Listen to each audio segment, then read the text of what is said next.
Well, hey, good evening, everybody, from Dan Barnett Field here at Argonaut High School. I'm Jake Geedy, and I'm talking to you guys who are listening or watching the stream, I should say. We're going to be covering the Argonaut homecoming celebrations in just a few minutes. We have to get a couple other things set up, and we'll be back for your football, high school football action, game of the week, Castlemont versus Argonaut varsity. As soon as those conclude. So I just want to let you all know what's going on. Also, we will not be broadcasting audio until it starts. So we'll get you there. 2019 homecoming! Welcome home, family, friends, alumni. Let's hear it for our JV football team. Another round of applause for those cheerleaders. This past week, we have spent exposing your homecoming court to the entire school during our lunch sally. This week was filled with competition and unity between the court and the students of Argonaut. Earlier this morning, we crowned Mr. Hubby as staff king and Miss Barney as the staff queen. This entire week leads up to this moment right here, right now, the king and queen crowning homecoming ceremony. So with no further ado, it is time to introduce your 2019 homecoming court. First out, you see our queen candidate, Savannah Baxter. Escorted by sophomore Randy Page, who is walking her to her parents, Eric and Brittany. Being homecoming queen to Savannah means that it is a great chance to be more involved with the community. She's very honored to have this opportunity. Savannah would like to thank everyone who voted for her. High school has been memorable for Savannah because she got to know her teachers and made a lot of new friends. She will miss all the crazy memories that were made during her 4 years here at Argonaut. After high school, Savannah plans to join the Navy. That was homecoming queen nominee Savannah Baxter.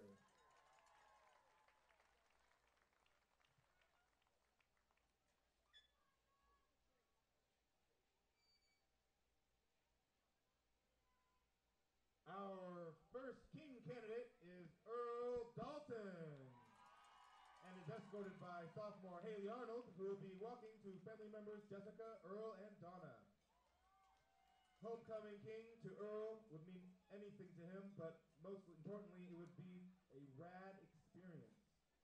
He would like to thank his family and friends, but most importantly, he'd like to thank his awesome mom, because if she did not wake him up this morning, he would most likely still be in bed.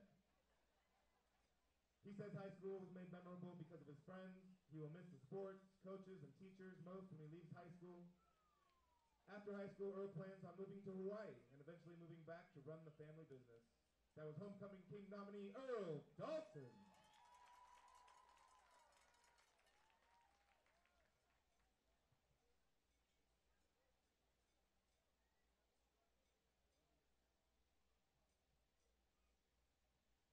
Next we have homecoming queen candidate Jillian Davis, who is escorted by junior Zach Hernandez, walking her to her parents, Julie and Ryan.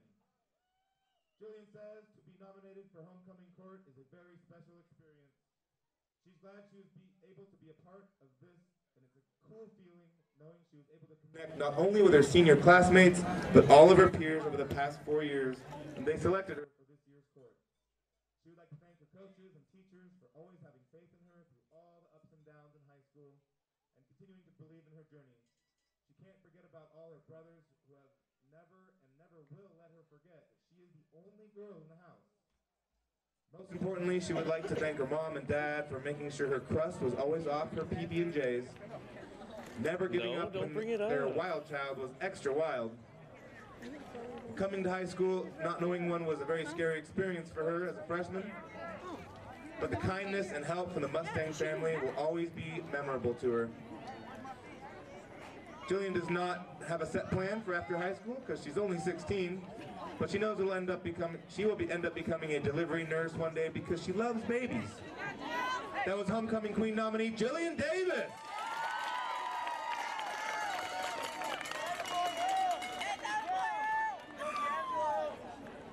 Our next king candidate is Michael Hayes. He is being escorted by sophomore Sadie Himmelman, who is walking into his mother Angela and his siblings Mallory, Brock, and Ben. Being homecoming king to Michael would be very humbling because Argonaut thought he was fitting. He would like to thank his family for their support, his team for their inspiration, Sadie for everything she does for him, and his father for teaching him the game of football. Things that made high school memorable for Michael was Humpton's lectures, broken sound equipment, and Miss Mayfield's classes. After high school, Michael plans on going to UCSB for a physiology degree and eventually go to med school for psychiatry. Go Gauchos! That was King candidate Michael Hayes.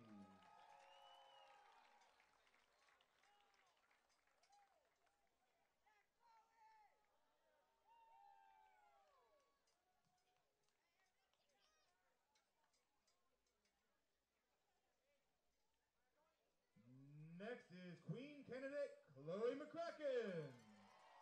She's escorted by freshman Ace Begovich, who is walking her to her parents, Stacy and brother Max.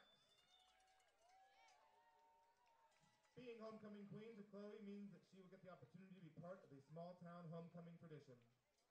This also means that she gets to be included in Argonaut High School history, and she's able to represent the senior class of 2020. She would like to thank all of her family and friends, especially her mom and grandma, for molding her into who she is today. Also her grandpa Dennis for making her coffee every morning. Going to the small school has been a big part of what made high school memorable for her. As she was fortunate enough to share many of the school experiences with her classmates she has known since kindergarten. She will miss the traditions, childhood friends, small school, sports games, and the car rides to school with her brother Max and what seemed like 50 of his friends. After high school, she plans on going to junior college, then transferring to university, completing medical school along with a residency in forensic pathology to pursue a medical career as a medical examiner. That was Queen candidate Chloe McCracken.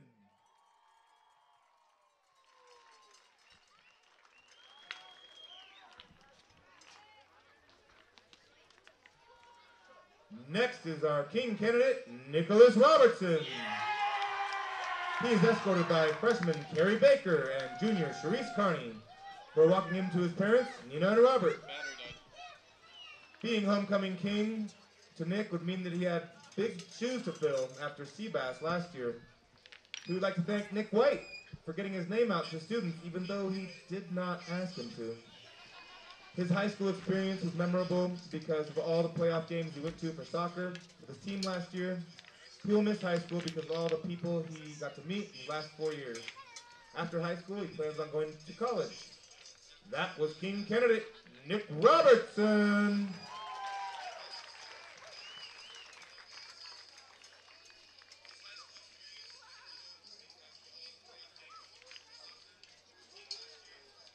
And finally, our last Queen candidate, Daly Robles, being escorted by sophomore Kobe Eckhart, who is walking her to her mom, Chrissy, and friend Jacob Grunwald.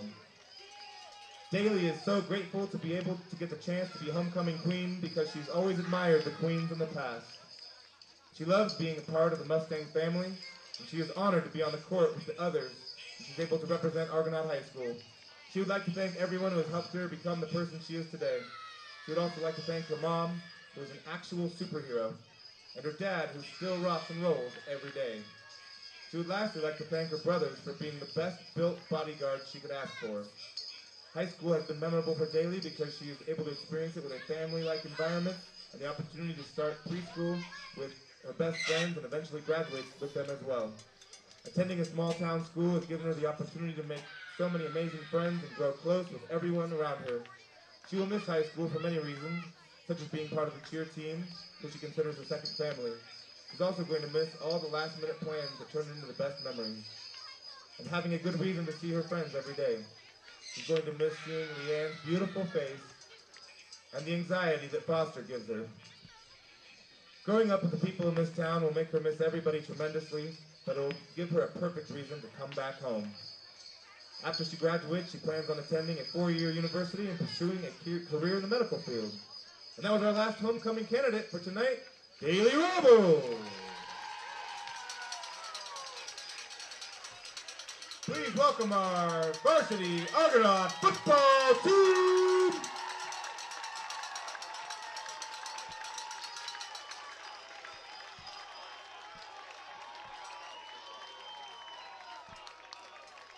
Joining our candidates on the track this evening is last year's king, Sebastian Elms. Sebastian Elms is currently attending Folsom Lake College, and he says it's bass-tastic. And now, the moment you've all been waiting for. Can I get a drum roll? Your 2019 homecoming king and queen are Savannah Baxter and Michael Hayes.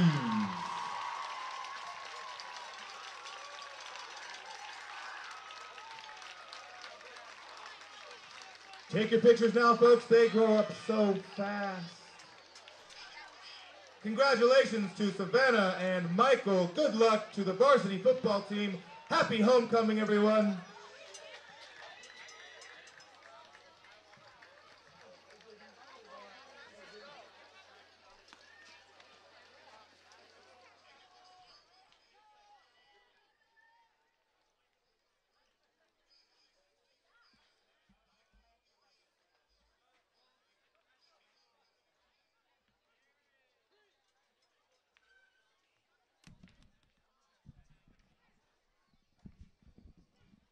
All right, and you heard it here, the homecoming king and queen, Michael Hayes and Savannah Baxter. Congratulations to them. We're going to be broadcasting live here from Dan Barnett Field in just a few minutes with our pregame show.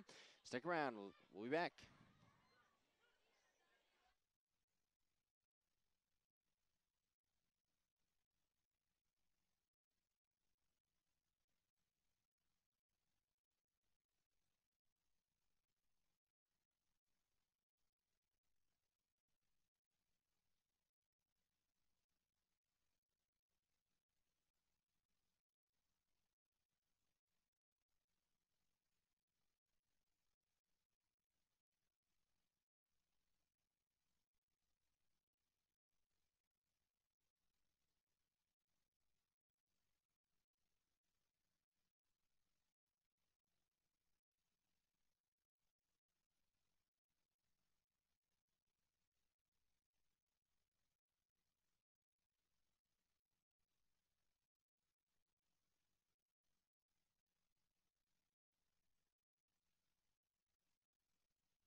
Camp's Smart System Tank Monitoring Program.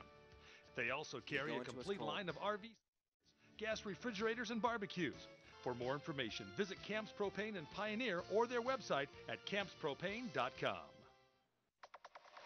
You're listening to high school football action on the voice of the Gold Country, KVGC and KVGCradio.com. Well, good evening, everybody, live from Dan Barnett Field. I'm Jay Geedy reporting here with J.D. Geedy, and we're here with our KVGC Game of the Week, the first of 2 games of the week, featuring tonight's matchup, the Argonaut Mustangs versus the Castlemont Knights. J.D., how you doing?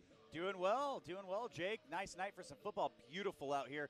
Actually saw some pictures that James Marzano and also Matt Floyd had put on Facebook, and I'm seeing it right here firsthand. Looks absolutely beautiful out here at Dan Barnett Field at this time of night. Now, speaking of Dan Barnett Field, we got something special tonight. We're going to be talking about the Mustang on the Mountain. Dan Barnett recently passed away here. We're going to have the chance to talk with Kevin Barnett, and we're going to tell you what that Mustang on the Mountain is, what it's to become, and in the future what they expect. A great tribute to memorialize Dan Barnett, who is a big, a major part of our community is the best way that I can put it. Absolutely. And supported high school athletes from both schools. And we're really excited to have that chance to talk to Kevin later tonight. But you're listening to the Camps Propane pregame show here. Argonaut High School hosting Castlemont tonight. Now, hopefully for these Mustangs, this game goes down like the JV game went. Argonaut 39-0 in the JV game over Castlemont. Now, Argonaut, last time we had a chance to see them, Jake, they went up against Houston, and nothing against the Mustang program, but we really thought this could even lead to a running clock. Houston has a very strong program, and Argonaut, kind of a down year. A lot of young players, lost a lot of starters, and this is just kind of guessing here, folks, but I would say they probably lost about 80 to 90% of their starting lineup from last year into this season. You know, they've done a great job so far, though, Jake. Yeah, no, and we were looking at it in terms of offensive and defensive production numbers, and we talk about it. Yeah, it is no. You're not exaggerating when you say 90% of their total production was lost. Mm-hmm. I mean, we talk about how many of the seniors were effective on defense and on offense. So you wouldn't be remiss for coming in and saying, yeah, this is probably going to be a down year. But they played lights out ball. Oh, and you got yourself a sophomore quarterback in Bo Davis, 5'7", 145 pounds. 145 is not small for 5'7", but 5'7" is not the typical height of a quarterback. Usually your starting quarterback is not a sophomore, and Bo Davis has surprised us this season. He's done an amazing job of running the offense, staying within the offense. He does a great job of selling and carrying out his fakes, which is very important in this double wing offense.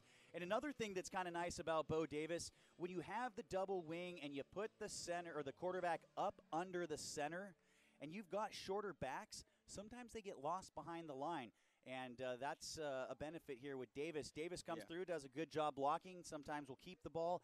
And when you do put the quarterback under center, you do have the ability to keep the ball with the quarterback. He'll follow your wing back through the line and the fullback, have 2 lead blockers, and they have been using Davis in that way as well. Yeah. But, Jake, I was really surprised. We gave Bo Davis the player of the game, but the Sanders brothers have come out running hard.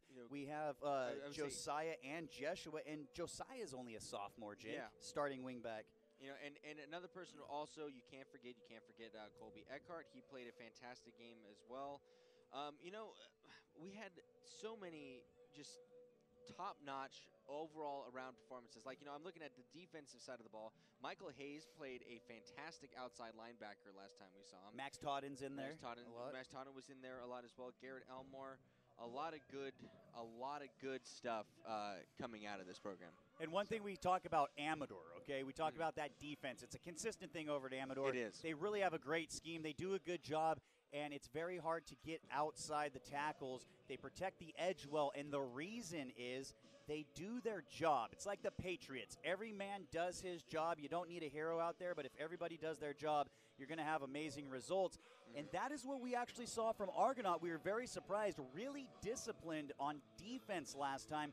Came up with some huge stops, some nice turnovers, and we're really looking forward to seeing what these Mustangs can do tonight. And again, if this is anything like the JV game, Jake, we're going to have a lot of fun here tonight. Yeah, so we're expected to see Argonaut is definitely the favored team in this one. Frank picked them for the pigskin preview as well, and the JV, I was looking up to try to find some stuff about Castlemont. There's not much that I could find out. They are a relatively small in terms of manpower, but really not how much I could find other than they're 0-3 so far this season.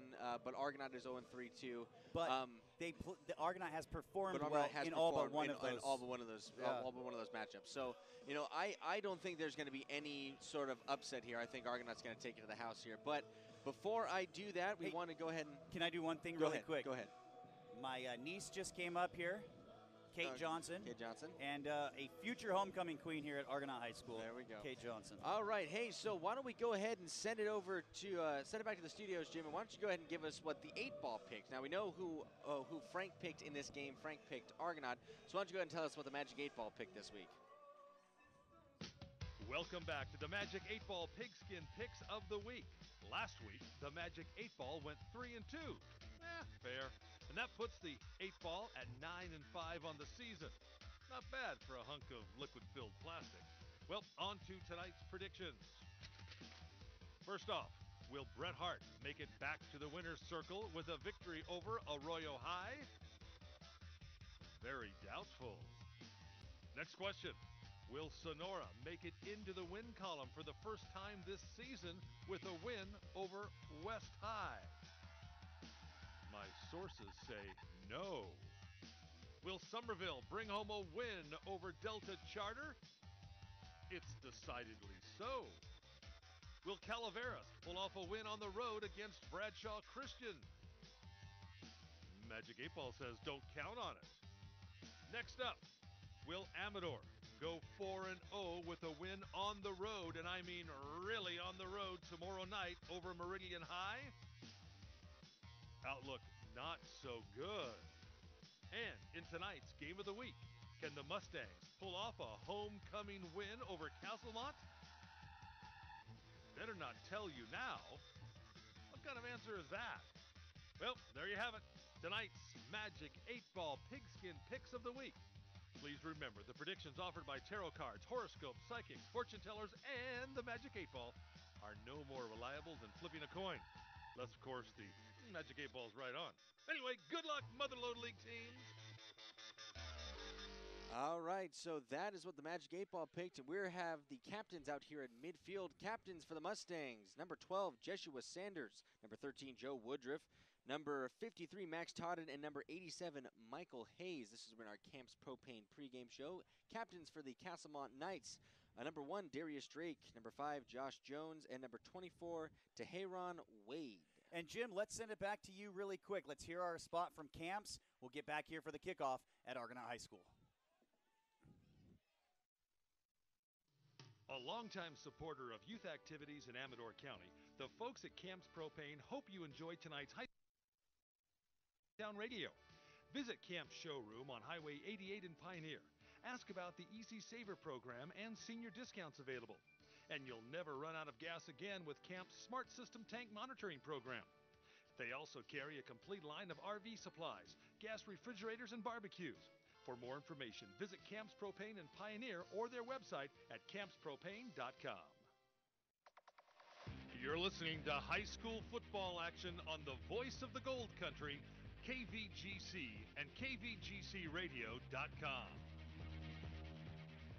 All right, and we're back here at Dan Barnett Field. They're about to do the national anthem here, but really quick, we want to give you Calaveras Lumber Ace Hardware scoring updates. So what we got Somerville 16, Delta Charter 0 in the first quarter. We got 7-7 in favor of Sonora and West High, 7-7 there. So Bret Hart 0-0, Arroyo in the first. So real quick.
right, and that was the Argonaut, I believe, Glee Club. Not Glee Club. The I forgot. Is it choir or Glee Club?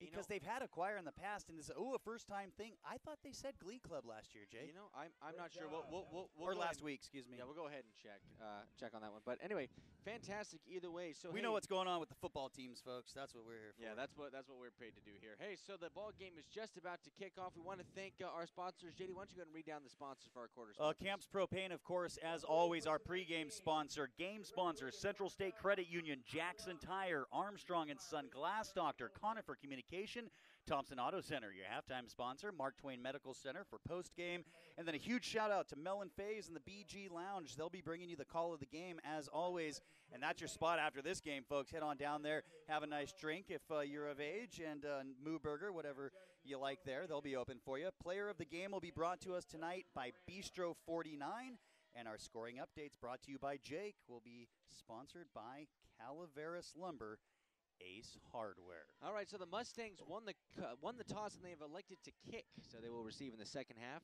12 minutes on the clock. Game is on the TV, actually, at BG, so if you want to see this live, we're also on YouTube. You can see us there. Anyway, back to receive for Castlemont. We've got two receivers in the back. I did not get their numbers there, JD, unfortunately. And they're standing sideways, Jake, so I'm having a hard time with this. But the Mustangs getting ready to kick off. And here it goes. Kind of a squib kick here, Jake. Bounces at the 20, received at the 10, up to the 15, the 20, 25. He cuts right back to the middle, 30, 35. Some hard running here. Nice running up to the 45, and he's going to stumble down to about the 48-yard line before it takes a couple Mustangs to take him down. So a nice return here for Castlemont. That looks like number 5 for Castlemont. That is Josh Jones. Josh Jones. So, you know what, Jake? Didn't think they were going to get much on there, but Josh Jones just didn't seem to want to go down. Wasn't really that fast. Didn't look like he's running that hard, but took some good cuts, went the right direction, and ends up close to midfield. So that's where they'll take over here. 1st and 10, 11:40 left to go here in the first half. Ball on about the 48-yard line. And Castlemont, I don't know what's the difference between their JV and their varsity program. But it looks like they were running mostly under center a couple times in the shotgun. They're going to be in shotgun, I would imagine, with this formation, wouldn't you, Jake? No, he's going up under center. We basically got 3 split to the left, 2 to the right. Nobody, empty backfield. Oh, excuse me. We've got him back now in about a pistol to shotgun. Pitches it to a halfback behind him, wants to throw it, nothing going. He's going to run it now, takes it down to about the 45, out of bounds at the 40. So what happened there is the quarterback moved back into a shotgun position. Basically, one of the slots, I guess you would say, from the right moved into like an I formation. He took the snap and wanted to throw it, but nothing going there. Little trickery, but hey, 40-yard line. That's going to be a first down for Castlemont. All right, not bad. Number 1, Darius Drake is the quarterback for the Knights.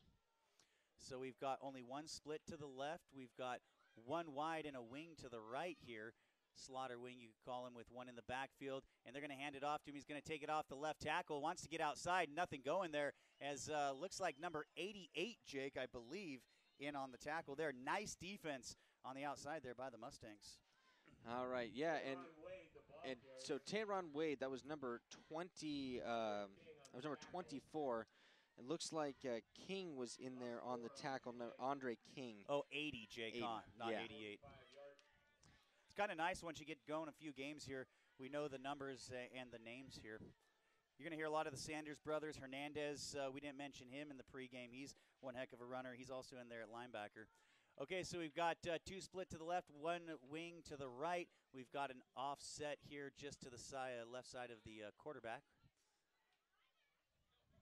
In the shotgun, he takes it, drops back, comes forward, almost like a quarterback draw. It doesn't look like it was designed that way, but good coverage by the Mustangs, good rush. He's going to get about 5-6 yards just past the original line of scrimmage. That's going to bring up 3rd down and 9 for Castlemont. Yeah, Drake on that carry. I think he's going to be stopped by number...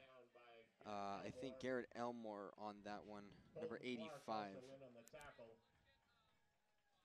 Picked up down to the 39-yard line, brings up a 3rd down and 9. So as you probably heard over the speaker there, 3rd and 9 from the 39, up under center. A screen pass gets deep penetration, only up to about the 40-yard line off the quick dump off, and that's going to be to, I believe, number 3 for Castlemont, Rodney Robinson. And Robinson was stopped immediately by Elmore. Elmore was able to pick that one up, but again, you see these teams running these screens. I don't know if they saw film on the Mustangs, but again, there was only one guy that he could have beaten. Yeah. And Houston ran this to perfection last time. They did, actually. We got 4 split to the left, 1 to the right, empty backfield, and he takes it and actually punts it away, and that's going to be fielded by the Mustangs. I believe that's Joshua Sanders, and Sanders only takes it for a few yards. Excuse me, Joshua Sanders right there. So the Mustangs are going to take over here, first down in pretty good field position, Jake. Looks like they're going to start close to the 30-yard line. All right, hey, we have a real quick Calaveras Lumber Ace Hardware scoring update. It is Somerville 23 over Delta Charter, 23-0 going on there at the beginning of the second quarter. 8:42 left to go here in the first quarter, so a few minutes off the clock there on that first drive, only 1 first down for Castlemont. And the Mustangs in their double wing with 1 split to the left, and that's going to go off the right guard, and he's going to take it up. Hernandez is for, it looks like, what do you think, Jake? Maybe 6-7 yards there? Yeah, I'd say about a 7-yard gain on that one. Up to the 36-yard line. Yeah, they're going to spot him a little bit further back. So not a bad first run there by Hernandez and the Mustangs. Starting here at the 36, second down. Mustangs in their double wing, under center, 1 split to the left. Davis hands it off to number 12. That's Joshua Sanders on a jet sweep. He takes it outside the edge up to the 45-50, and he's taken down. 1 Castlemont defender to beat. Just got him down. I'm seeing some bright spots here for the Mustangs right now, Jake. I think they're going to have that edge. If this keeps up, we might see a few broken away here tonight. Well, I mean, if you look at this on the replay, you could see that he had there was some penetration, but there was some good, solid seal blocking that was happening around that edge, which allowed Sanders to get that edge and break free. A jet sweep, maybe an X sweep they'd call it in this offense, a fake to the fullback and a direct handoff. It's not a pitch right there. Okay, so we've got, looks like a 45 toss, and he's going to take it up the middle and down to about the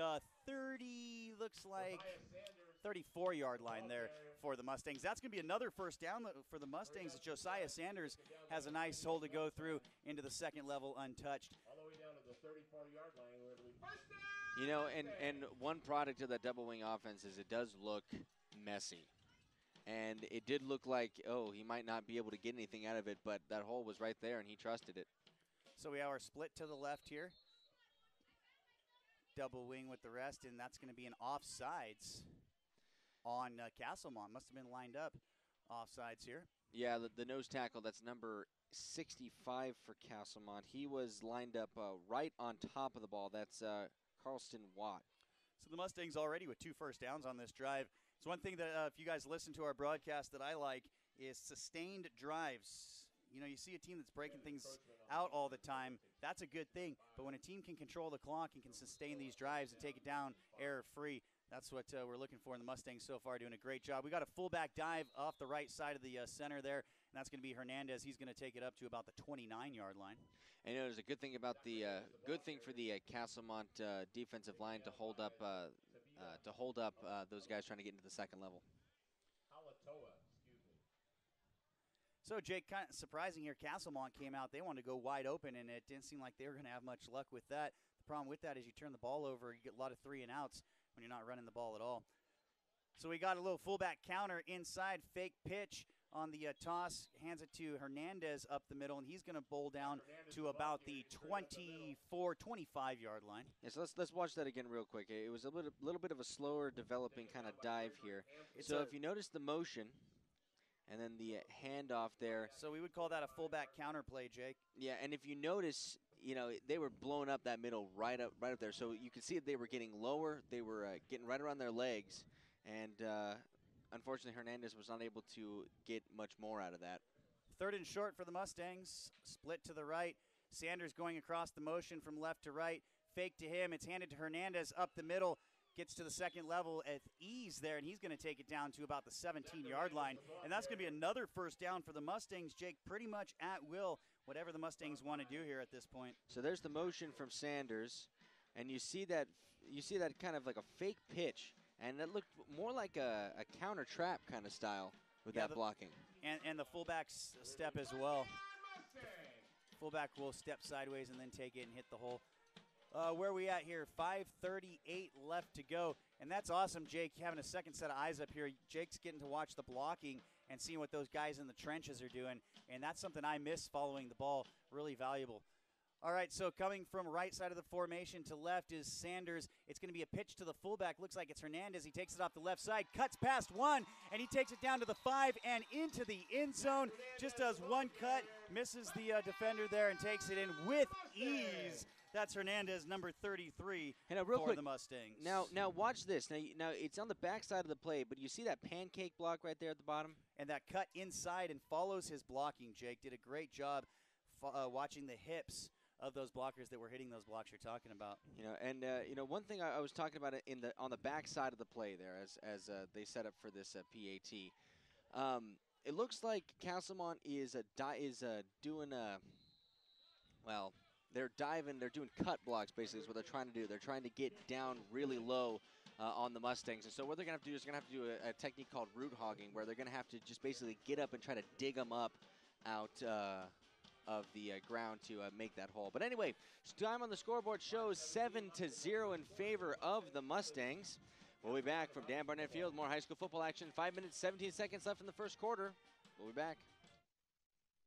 Jackson Tire, located on Highway 49 in Jackson and Highway 88 in Pine Grove, is the place to go for your vehicle. Whether you need new tires or any auto service, Jackson Tire is a dealer you need to know. Visit them at jacksontire.net. That's Jackson Tire. The voice of the Gold Country, KVGC and KVGCradio.com. Back here at Argonaut High School, Dan Barnett Field. This first quarter moving quickly here, and this game got started a little late due to the homecoming. But only 5 minutes left to go in the first quarter. Only one penalty so far, no turnovers. A clean game to this point. The Mustangs, a flawless drive there. So, Jake, that's going to be kicked down over the head of the Castlemont returners, and it's going to roll into the end zone, and the ball is going to be taken out at the 20-yard line. Yeah, so nice kick by Andre King, number 80 for the Mustangs. So this is high school football, so when it goes in, it's still the 20-yard line. Yeah, but it's 25 now in pros, right? I believe so, yeah. Okay. The one thing I do like in the pros is the longer PAT. In high school, I don't want to see that. I'm still amazed. My generation, you'd have one or two teams that actually had a kicker. Everybody went for two all the time. There's some great kickers in this league and in the other teams that we get a chance to see. And wouldn't like to see it in high school, but it's kind of nice in the NFL when it's not an absolute guarantee every time on that extra point. I like that. It definitely kind of changes the dynamic of the game. Empty backfield, 3 split to the left, 2 to the right. They haven't shown they can do it yet, but they're definitely trying to open this thing up as Castlemont.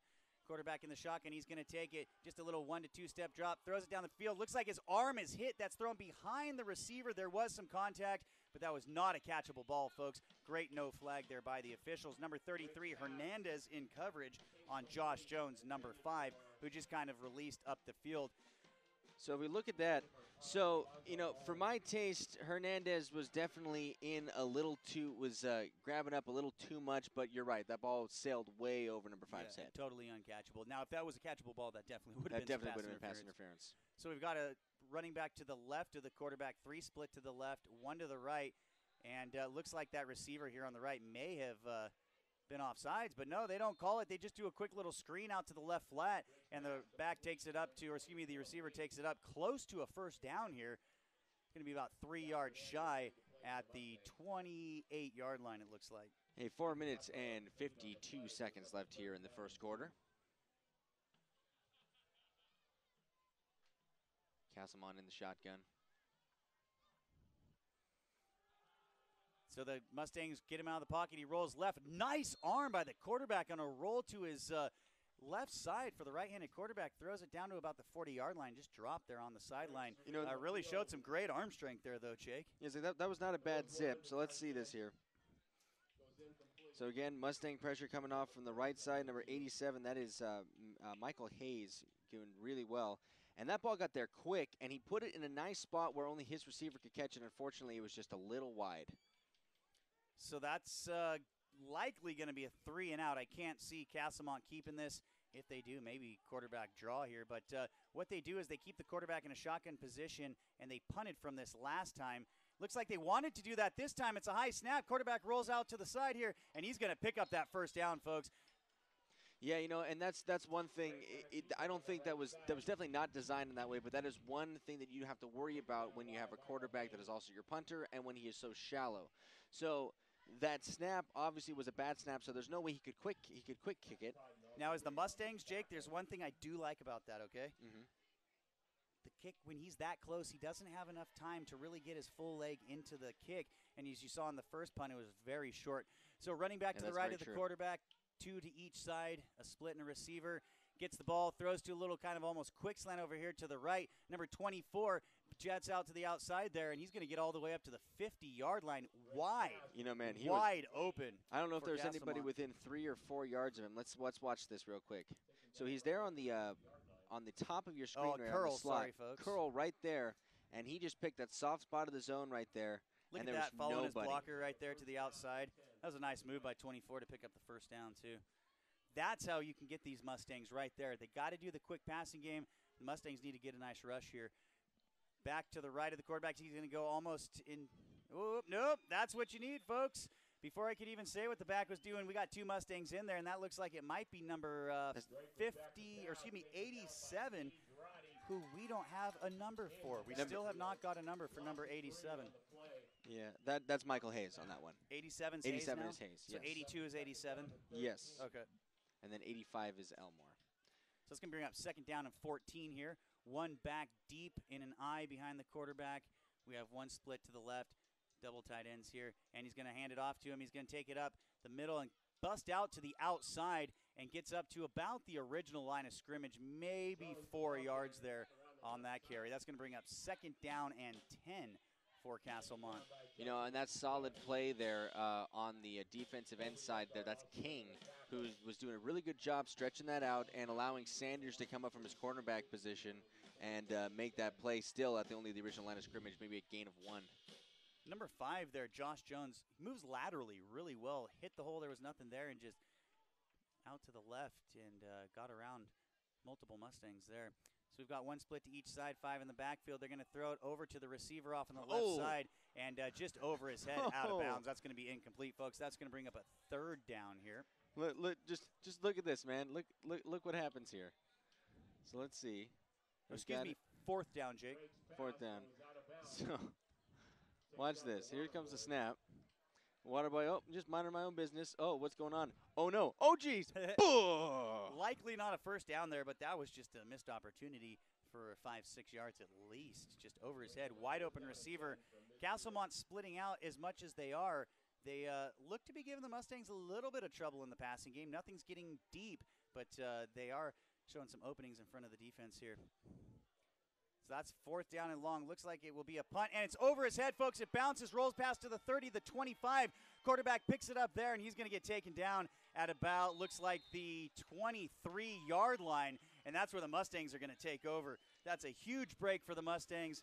Unfortunate for Castlemont, but they get in that shotgun-type position, and when it comes time for the punt, it looks like he gets overzealous or whatever. The last one looked like it was supposed to be a punt, and it was just too high, and the quarterback/punter grabbed it and was able to get around the edge for a first down. Well, on that one, about 10 yards over his head, and rolled all the way back here again to about the 23, 24-yard line where the Mustangs will take over. All right, so Bo Davis breaking the huddle, bringing him to the line. Mustangs 1 spread to the left, wing in the right. Motion from the left to the right. That is number 12. That's Sanders. Sanders is going to be wrapped up real quick. And that looks like that was a crashing cornerback that came in and made that tackle. Gain of about 1, I'd say, on the play. So that's going to bring up a second down here for the Mustangs. Second down and about 8. Real quick, Calaveras Lumber Ace Hardware scoring update. We have Bret Hart on top of Arroyo 3-0. Calaveras on top of Bradshaw Christian 7-0. And in the second quarter action, Somerville 30, Delta Charter 0. One split to the left. That looks like it's Eckhart. And then we've got the younger Sanders coming from right, left of the formation, off the outside of the formation there, and he's going to take it up to about the 15-yard line. Some nice hard running there by Josiah Sanders. Josiah Sanders on that one. So let's watch this play develop if we can get enough time on this. So as we see the same motion from the right to the left, just the same thing we saw from the last side. But notice how the blocking scheme is slightly different. So this is what we call a window. So what you're trying to do is, obviously they're breaking something in on the inside. So what you want to do is you want to send a couple blockers to seal that out and basically open a window to get to the flat. So that's going to be an inside counter play. Faked it to Josiah Sanders coming from the right to the left and handed it inside to Jeshua, who is the left wing back, and he takes it off guard up to about the 10-yard line, 11-yard line it looks like, folks. But that is going to be a first down for the Mustangs. And, you know, it looks like Castlemont is really causing some heartache for the Argonaut offensive line right now, because they are just shooting right at the knees. They're getting them all tangled up, and unfortunately that's stopping a lot of those guys from getting to their assignments or getting to their assignments on time. The one thing that I'm noticing in this game is it looks like Castlemont, if they can get their passing game down, there's some opportunity there for them, but they really, really are sticking to that passing game heavy. And what's going to happen here, Jake, is if they get the ball and they need to control the clock at some point in this ball game, I don't see this team being able to control the clock and march down. They need plays in chunks. They're going to get plays in 7, 8, 10-yard chunks, if anything, whereas the Mustangs can grind and grind and grind. They also have a little bit, the double wings, not a big play offense. In the past, when the Mustangs were some of the stronger teams that they've had, they would bust out 60-yard runs on a 24 toss. That was the big play that they would get because every man was blocked. Every man, yeah. Not a lot of passing plays. We've had to see them go to some trickery like that hook and ladder play, some stuff like that to get the big chunks. But it doesn't look like the Mustangs are going to come down. I don't foresee them needing that at this point. But the game's early. We're still in the first quarter here. 47 seconds left. 7-0 Mustangs.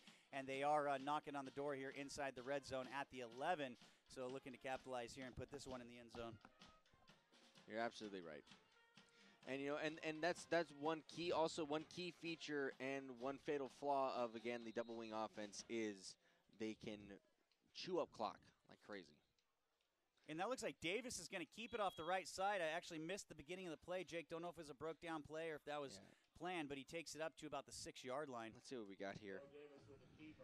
So let's see. So there's the motion. I think it was just a bobbled snap right there. I don't know. But, man, 50 was cutting hard in there. And if that was a planned play, it was actually well designed. Yeah. You know, the problem with Davis being a left-handed quarterback was he's not opening up towards us. Yeah, true. So Davis hands it off to Jeshua Sanders on the sweep along the right side, and he's going to take it down to the 5 and into the end zone. Easy running for Josiah Sanders. That's going to be the second touchdown for the Mustangs. Again, that was just a quick kind of X sweep there. Hands it off to Sanders, takes it off the right edge in nice and easy for the Mustangs. I mean, and there was good blocking downfield. He follows that blocker, sets up the last block, and he is in there to the end zone. Nothing fancy about it. Nothing fancy about it. Just doing assignment football right there. Not bad.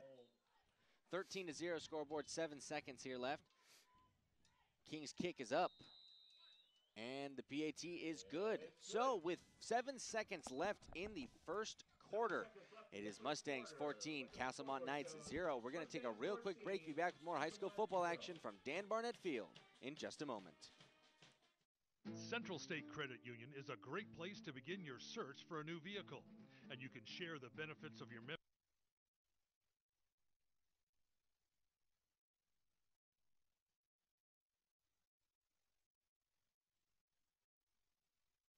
family and friends to experience the difference today. Applying for an auto loan is easy with options including in-branch or online application and pre-approval. Visit them online at centralstatecu.org or call them at 444-5300. Subject to credit approval, federally insured by NCUA. You're listening to high school football action on the voice of the Gold Country, KVGC and KVGCradio.com. All right, and we're back here at Dan Barnett Field where the Mustangs are set to kick off to the Knights. And the kick is up, and it's a high end-over-end kick fielded by number 24 for Castlemont. Oh, solid block put on there by number 5. And they're going to make it to about the 30-yard line. Let's see what we got. Let's see what we have Brandon here. Slife, it looks like it's taken out, number 81. I'll let you call the replay, Jake. All right, so here's number 24 fields it. That is look at the bottom of the screen here, folks. But look at number 5 setting up that boom. Just a solid lean-in block right there. Hey, and that was clean, wasn't it, Jake? I mean, it was. Can't complain about that. You know, there is some issue, you know, when you come into like about the whole, you know, when they're both coming down and they're leaning in, and maybe they make some contact. But that looked clean to me from here. And boom goes the dynamite. There we go. What boom fireworks, Jake? Boom fireworks, yeah. Inside joke. Okay, there was a penalty out here, Jake. Oh, no, sorry. No, end of the first quarter. End of the first quarter. We're switching sides of the field here. So. All right, hey, so that is the end of the first quarter. Scoreboard shows Mustangs 14, the Castlemont Knights 0. We'll be back with more high school football action from Dan Barnett Field in just a moment. Football fans, stay in touch with Conifer Communications high-speed internet wherever you are. Stream the game live, connect with fans during and after the game, Facebook Live the winning play, or upload those Instagram photos. Conifer Communications may be local, but offers big-time internet service with fast speed, no data limits, plus VoIP phone service. Connect with Conifer today, 866-378-8393, or stop by their office in San Andreas on Highway 49. You're listening to high school football action on the voice of the Gold Country, KVGC and KVGCradio.com. All right, and we're back here at Dan Barnett Field, the start of the second quarter here. Oh, what's going on? Oh, never mind. Yeah. I thought they were on the wrong side of the ball. Oh, no. Start of the second quarter here. Castlemont Knights starting with the ball. So at their own 30-yard line, we got 2 split to the left, 2 to the right, 1 in the I formation in the backfield. Quarterback number 1, Darius Drake, under center this time. He drops back, 5-step drop. Mustangs are in there. He's got nothing going, Jake. We may have to go to replay to give some credit where it's due here on this one. Now let's see what we got here. Multiple Mustangs in on that play. So, I mean, this just was a breakdown in center coverage right here. So if you look at it, so here he comes. And that center's getting blown back right there, coming in on the inside, and there's just no way he was going to have anything. King, Hayes, and I think Todden was in there as well. So 2 split to the right, 2 to the left, offset back in the backfield. Little quick release to number 4 at the line of scrimmage, and he's going nowhere, folks. You know, almost a curl in there, not quite a quick slant. Also, hey, we want to remind everybody that we are broadcasting right now live on YouTube. If you would like to view this video, you can go to youtube.com and find our KVGC YouTube page, or you can go to our Facebook page and click on the link there from the post, and you will take it. It'll take you right there. 3rd and long, 2 split to the right, a wing, and then we've got 2 to the left here, empty backfield. Quarterback wants to throw it quick out, and that's going to be intercepted if he hung on to that ball. That's number 11, Josiah Sanders, thrown right into his hands at the 50-yard line, and that's where the Mustangs will take over. I think that was just Drake reaching on that one. So as we see, he gets it up, and looks like it might have been deflected a little bit on the backfield, but there was some definite pass interference right there by number 5, Josh Jones. But of course, it didn't affect the play there, so the interception will stand, and no flag on that one.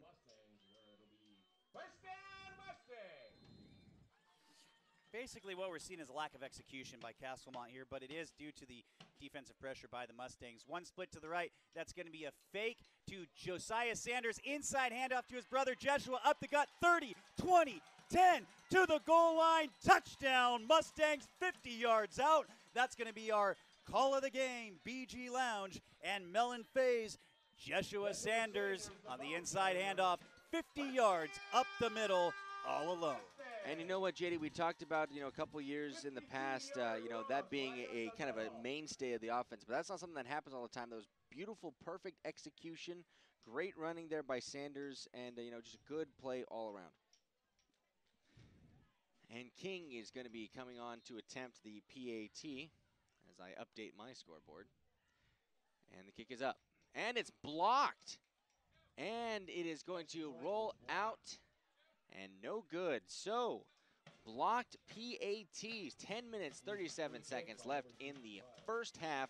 Scoreboard shows Mustangs 20, the Castlemont Knights 0.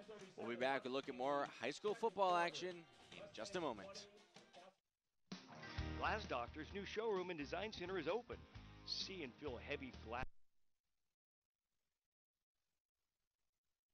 Whether it's new construction or remodels, foggy and broken glass, homes and commercial buildings, we do it all and are happy to consult with you for your project. We still install quality auto glass and calibrate your windshields for safety. So stop by today at Highway 49 just before Jackson Gate Road and O'Reilly Auto Parts, or go to glassdoctor.com for a free estimate. You're listening to high school football action on the voice of the Gold Country, KVGC and KVGCradio.com. All right, and we're back here at Dan Barnett Field here at Mustangs 20, Castlemont Knights 0, 10 minutes, 37 seconds left in the first half. King set to kick. Low squib kick. It's going to be fielded by one of the up men. Going to take it to the 20, to the 25, and it's going to be wrapped up. Initial contact there was made by number 13. That is, I believe, Colby Eckhart. That was Joe Woodruff, Jake, and Joe Brandon Woodruff. Slife, number 81, finished it off. Really nice way to break down for smaller defender there. 5'8", 140-pound Joe Woodruff. Nice job of staying outside, not letting anybody outside him, and shut that one down. They must respect those kick returners because they kick deep, the Mustangs do, but they've been doing that squib. They don't want to get airtime and let those blocks set up. Yeah. Looks like they got some kind of concern there. And, one thing, though, I want to talk about there with Woodruff on that is just solid technique tackling right there. Like, definitely. He didn't go too high, didn't chop low. He just grabbed. Didn't break down too early, too late. Well played. Came right in. Solid. We got one split to each side. Looks like double tight end. Or excuse me, no, we've got, double tight ends here. One in the backfield. That's going to be a dive up the middle. And a missed tackle by the Mustangs. He's going to take it up to the 40-yard line. That's going to be close to a first down for Castlemont. That was Sanders on the tackle there. That was Jones on the carry. Number 12, Jeshua Sanders, coming in from his, I believe, corner position. So it is a first down, it looks like there. Oh, I'm sorry. No, strong safety position. So now it looks like they're doing double tight end sets with one split to each side back in the backfield. Another dive there, and he's going to try to take it a little bit off the right side. He's got nothing going. Multiple Mustangs in the backfield. He's going to get tackled 5 yards deep, but we'll see where they call that with progress. Probably a little bit forward there. So watch this breakdown here again in the offensive line. So good taking on the defensive tackle, blitzing linebacker coming in there as well. And they had nothing doing. Hayes finally finishing up that play from his outside linebacker position. Solid play. Offensive line's getting off nice, but the Mustangs are just giving them trouble. So we got I formation here from the shotgun. And there's multiple receivers just going deep up the field there. Wants to throw it across the middle to number 24, Tion Wade. And underthrown a little behind him, it looks like even. That's going to be incomplete. Yeah, so middle of the field there, close to the 50-yard line. Yeah, and one thing, Drake is not getting he's not getting much in the way of really any help when it comes to his protection. I mean, he's been getting hit consistently and repeatedly. So we got a timeout here. You are correct, Jake. Timeout, Castlemont, 9:23 left. First half. We'll take a break, and we'll come back to Dan Barnett Field. Argonaut up 20-0.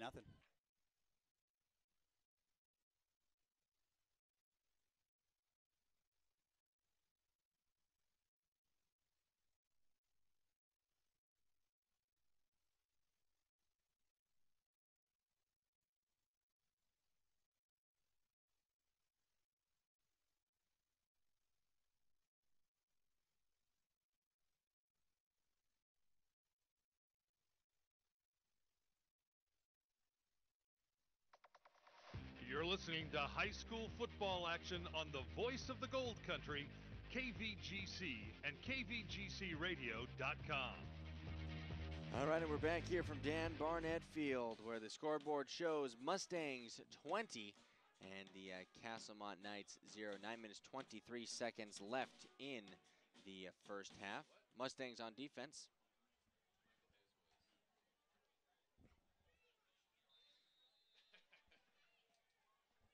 All right, we got 3 split to the right, 2 to the left, completely open backfield, no backs. In the shotgun, quick little drop, rolls out to the right. He's got all kinds of real estate in front of him. Now the Mustangs close in, throws it deep down the field. Multiple Mustang defenders. That's intercepted at about the 28-yard line. And that looks like, was it Eckhart, Jake? Number 15, Colby Eckhart, I believe, intercepted that ball, takes it up to about the 35-yard line. That is number 15, I believe. Picked off by Colby Eckhart. Yeah, Colby Eckhart there, number 15. You know, and Saul, that was just woefully underthrown. I don't know if I would have advised my quarterback to make that throw. No. So that is going to be the second interception from Castlemont, and their woes continue as the Mustangs take over just shy of the 35-yard line. Mustangs are tight. Looks like Eckhart split out to the left. And that's going to be a pitch to Jeshua Sanders. He's on the left side of the formation, takes it off the right side, and he's going to get up to about the 40-yard line. We do see a flag in the backfield. Looks like one of the hats pointing towards the Mustangs, and that's going to be a hold on the Mustangs. So that's going to bring this one back. It looks like they'll set that ball at the 30. Yeah, so 5-yard penalty. 5-yard penalty on that one, definitely. It's going to be repeat first down, Jake. First down and 15. We got 9:04 left to go here in the first half.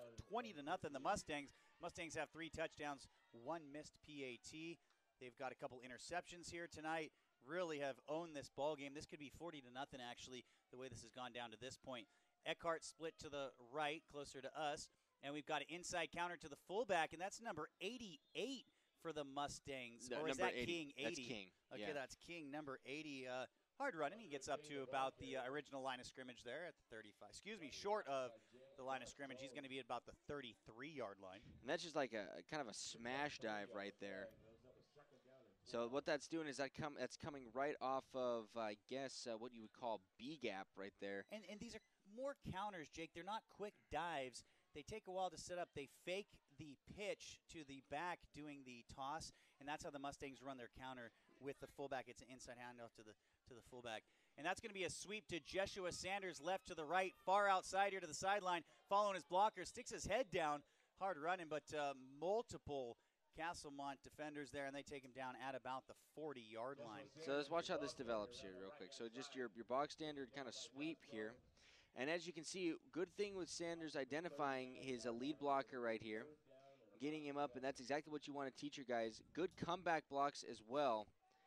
And unfortunately, they were just not quite able to get everything. You know what, they Jake? got not a bad start. When I played, they had a 26 power, and they had a 48 that moved in one, and they called it the toss. But we called that the X sweep when it was the handoff. The toss sweep was the pitch. I don't know if they still call it the same. A lot of people think it's a jet sweep. Inside reverse from Jeshua Sanders. He hands it off to his brother Josiah inside, and Josiah is still not going down. He's going to take it up just shy of the first down, and that's going to be marked at about the 43-yard line, it looks like.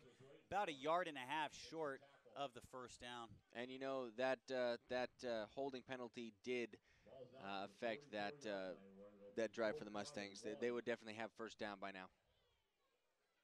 See, Frank would yell at me, no, you got it. I would go for this. That's just, I'm Bill Belichick. Mustangs could get a yard anytime in this game, but they don't need to. They're up 3 touchdowns, so they're going to punt it away here. And it's going to come down. It's going to bounce at the 40, roll down to about the 30-yard line there for Castlemont. They'll take over here with a long field to go. All right, so, not a bad punt on that one. It rolled right outside, not bad. And I think you're right. I don't think they want to kick it to number 5. I mean, that was Josh Jones, and we've seen that he can put, You know, he can put a solid hit on people. He's not afraid of contact. He is a solid, elusive runner. I don't blame the Mustangs for not wanting to punt it to him. You know why? Yeah, exactly. It looks like their offense can't do a whole lot against the Mustangs, so let's get that ball and let the defense do their job. All right, at the 30-yard line to take over here, Castlemont, their own 30.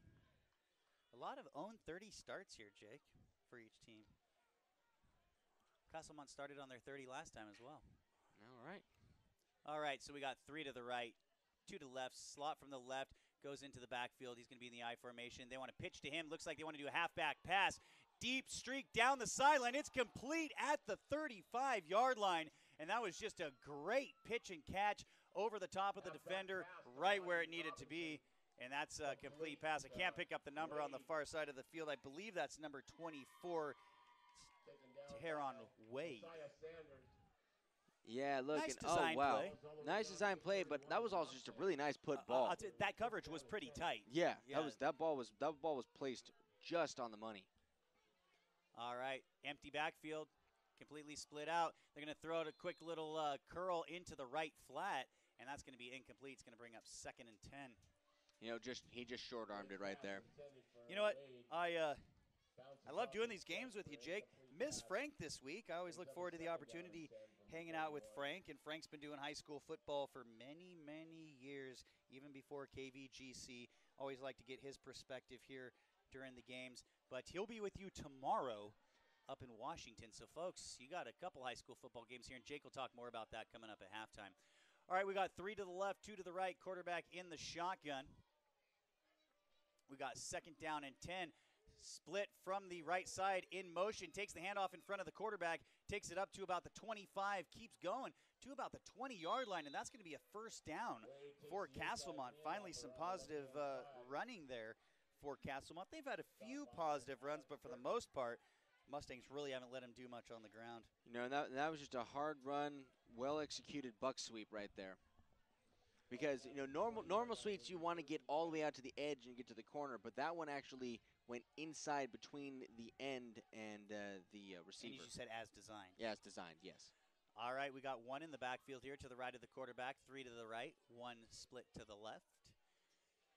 And he looks straight to the right side of the field, and you got a guy dragging across the formation, and just right off his hands, thrown behind number 4, Derek Cardenas, out towards the right flat, almost intercepted by the Mustangs. Yeah, you know, and that was just Jake, did he drag across the formation? I didn't see where number 4 started, or was it just kind of an out pattern? He started in the slot, and he was going on the right side there. Yeah, on the right side, and he was going in on the out pattern there, and I think it was just a miscommunication between him and the quarterback. Yeah, definitely. A little behind him, but hey, when it's behind you and you put your hands on it and you tip it in the air, bad things can happen, and the Mustangs almost had a pick six up the left sideline there. That would have been exciting. All right, 25-yard line. We're going to start here. There was a penalty on Castlemont. Missed the call there. Couldn't quite see the hands of the official, unfortunately, but that's going to bring up 1st down and 15 from the 25-yard line. We got a sweep from the left side to the right here. Number 5 taking it. He's up, folks, and he's getting past all kinds of Mustangs up to about the 15-yard line. Nice inside cut by Josh Jones, number 5.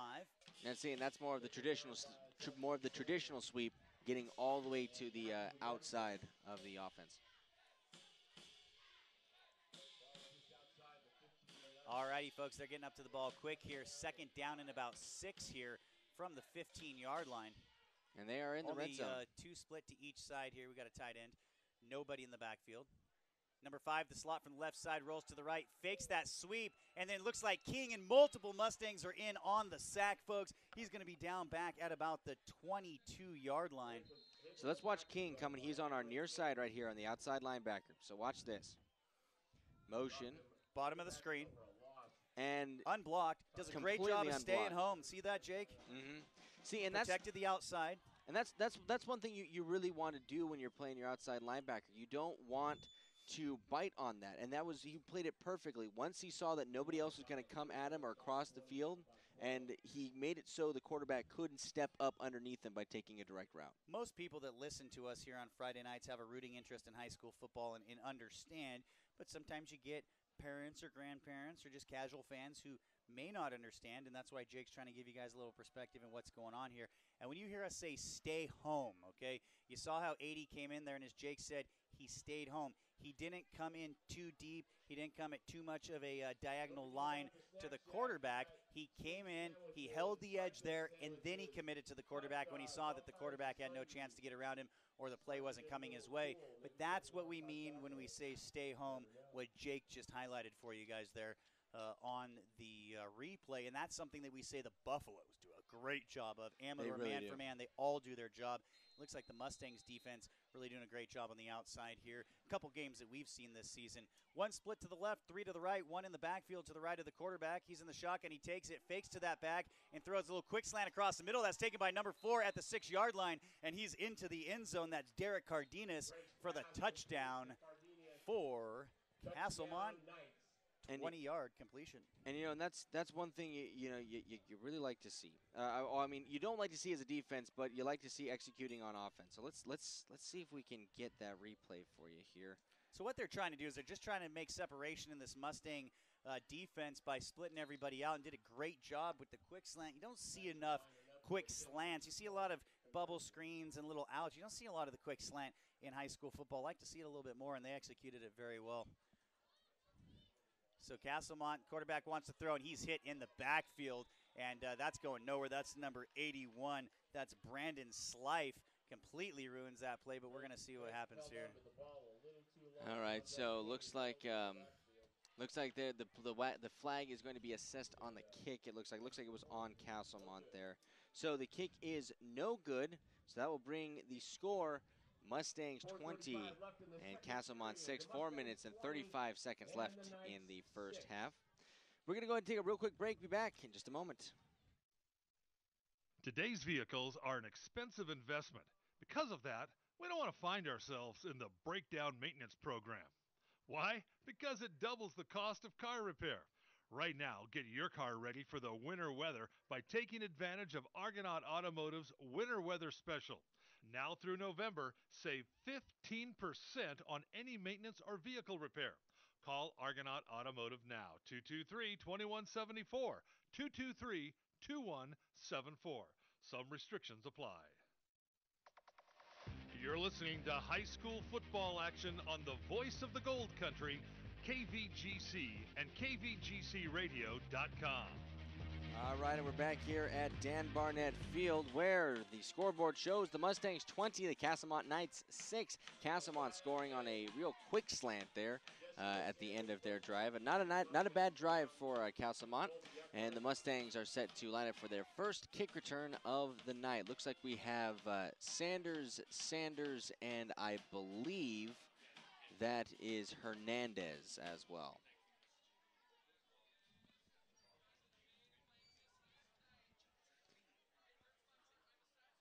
All righty. You know, not a bad night again, as JD said, for football. You know, a little more chilly than we have seen, but of course, you know, we're starting to get into the fall weather, so I don't expect that. Part of that was that air conditioning running when we got here. There's that too. It's actually beautiful. You know, it is beautiful night out here at Argonaut High School. For me, it's just enough to wear a light jacket. There you go. Undershirt and sandals, baby. I'm next to Adam Cranfield. This guy's smoking hot. So I just stand next to Adam, you know, get nice and close. You know, I understand that. And kind of a really kind of a pooch kick, Jake, up to about the 40, where it's I guess by number 44, the Mustangs, Jason Bellig. You know, I guess that is how you would describe that. That was kind of an overarching rainbow shot kind of thing. Yeah. All right, so 4:32 left in the first half, 20-6 in favor of the Mustangs. Real quick, Calaveras Lumber Ace Hardware scoring update. We have Calaveras 14, Bradshaw Christian 0. Anything else we got here? Let's see what else I got here. So far, it is still 30-0 in favor of Somerville. Sonora 14, West High 14. Quick handoff to Hernandez, the fullback up the middle. He's going to bowl down. Nice little push there. Multiple Mustangs coming in, and if they give him that spot, they're going to take it up to about the 48-yard line, past midfield, 48-yard line of Castlemont. So let's see what I got. Oh, that's not it. Man, I don't know what's going on with my instant replay right now. Well, Jake was given those scoring updates. Basically, faked a pitch to the wing, faked that toss, inside handoff to the fullback, and he took it just to the right side of the center. Again, up for a first down. They're going to take over here at 48-yard line, 1st and 10 for the Mustangs. We got one split to the left. Got the Sanders brothers in the double wing. Hernandez in the backfield. That's it. Oh, they go for the reverse pitch to Josiah Sanders. He tries to hand to Jeshua, and it's just not a clean handoff, and he dives back on that ball just behind the original line of scrimmage. Looks like a loss of 1. Now, the reverse that we talk about, folks, what they do is they bring one wingback in motion. The quarterback pitches to that wingback, and then the wingback hands it to the other wing on an inside handoff, and it just wasn't a clean handoff there. Maybe it was a fake. He was supposed to fake the handoff. I don't know, but there was just some miscommunication, and kind of put it on the hip of Jeshua, and that one hit the ground. Looking on the replay there, it looks like Josiah, didn't even really field that pitch cleanly. Yeah, I think it was doomed from the start. Oh, whoa! All kinds of jumping and then grabbing the quarterback too. You don't want to be doing that, folks. No, you don't.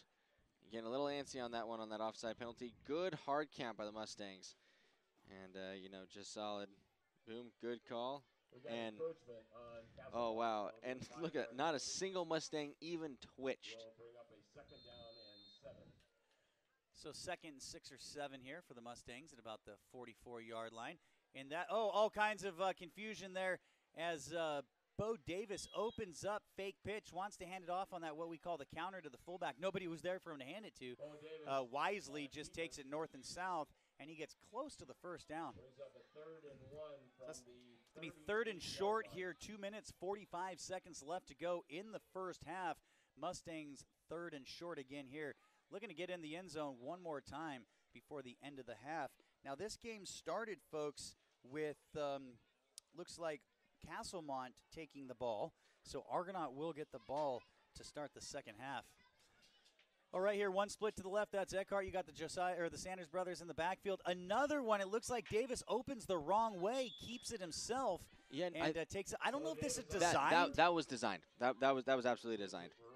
So if you look at him right here, he's opening up, but he's opening up to the wrong side of the motion, Jake. I don't think that's planned. Because if they're planning that, they're going to have him open up and fake to the man in motion. He's faking the pitch to the other side. Well, if it is, it's kind of a poorly designed play if you ask me personally. There's no confusion there. Oh, the kid spun around. He's got the ball right there. Well, they had both motion. They had the opposite motion coming in. You can't have two guys in motion, Jake. No, after the snap. They had the opposite motion on that one, and then Jeshua Sanders came around. That's how it's supposed to look right there. Little counterplay to Jeshua Sanders. He takes it from the left side of the formation to the right. He takes it up to about the 25-yard line. So finally some nice positive running on this drive for the Mustangs. That's going to bring up 2nd down and short.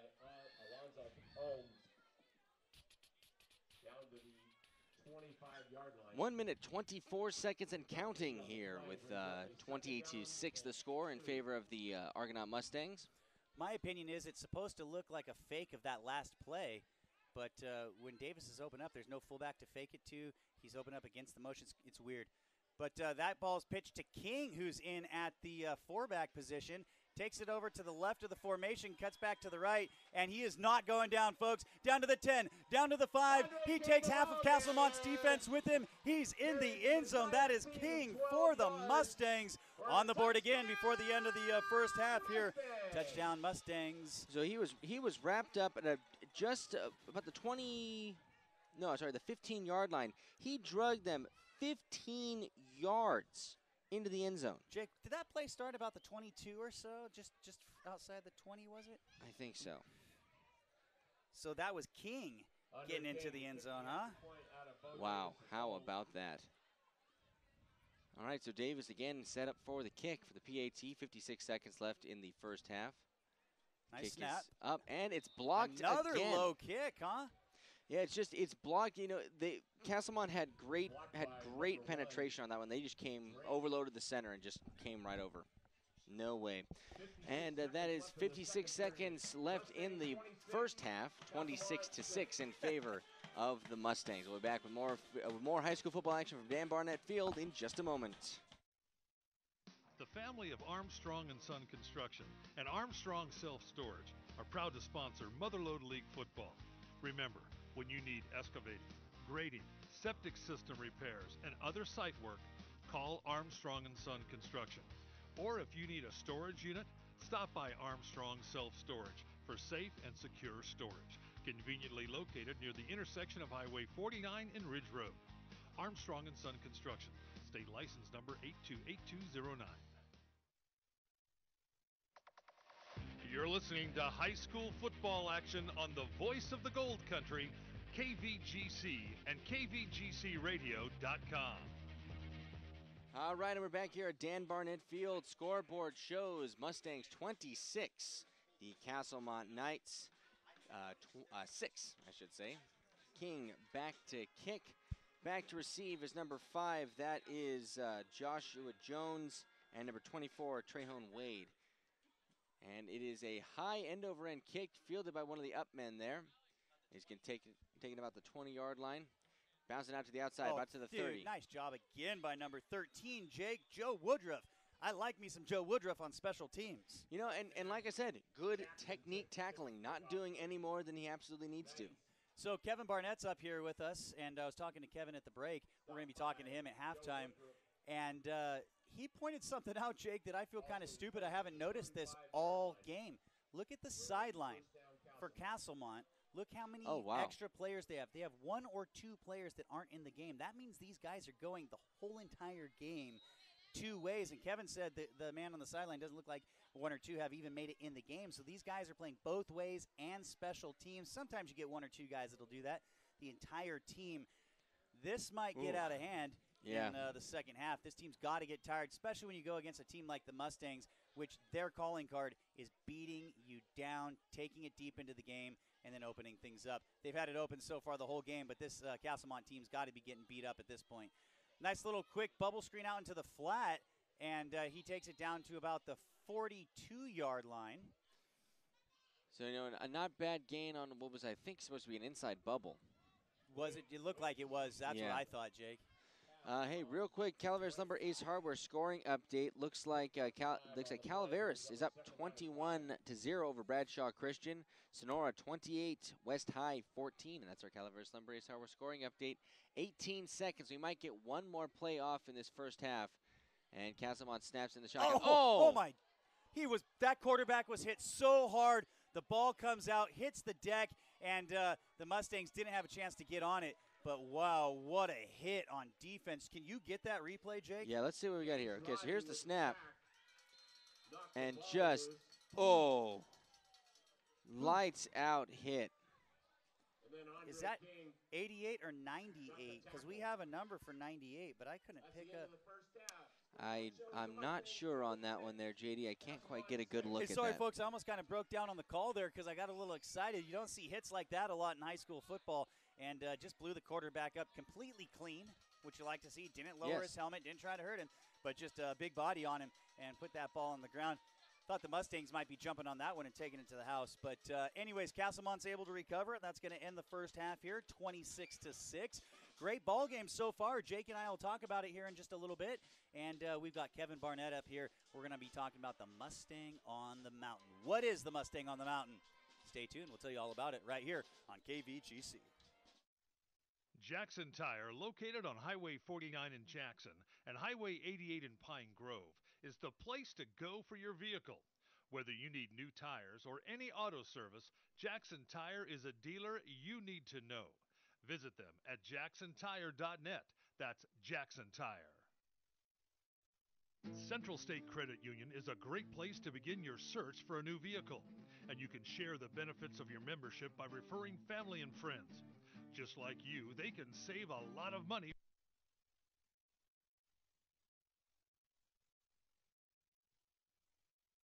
To experience the difference today.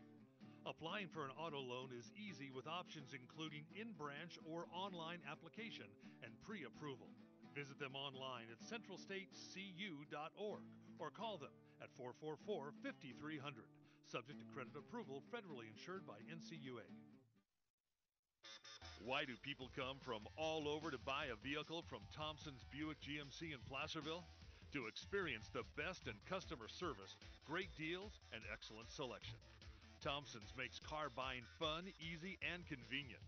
Why, you can even order online and have your vehicle delivered. Thompson's Buick GMC, 55 Placerville Drive in Placerville, and on the web at thompsonsbuickgmc.com. You're listening to high school football action on the voice of the Gold Country, KVGC and KVGCradio.com. Hey, we're back here at Dan Barnett Field here, where the Mustangs are on top of the Castlemont Knights 26-6. And we're going to be here with our Thompson's Auto Center halftime show, and we'll be talking with Kevin Barnett in just a second. Hey, JD, why don't you go ahead and give us a rundown of what happened in the first half? Okay, Jake. Well, the way the action went down in the first half, Argonaut kicks to Castlemont. They took over on their own 48-yard line, only one first down. They punted away to the Mustangs. The Mustangs take over on their own 29. They're able to put together a nice sustained drive. 3 first downs later, Hernandez, number 33, takes it in from the 14-yard line from the fullback position. That takes it 7-0 after the converted kick for the Mustangs. Castlemont then takes over on their own 20.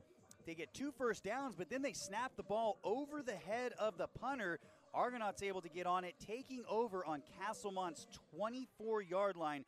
Great field position. They pick up a first down, and then Jeshua, the older brother, Sanders, takes it in from the 11. That makes it 14-0 Argonaut after the conversion. Second quarter starts. Castlemont on their own 30. Interception on 3rd and long. Josiah Sanders at the 50.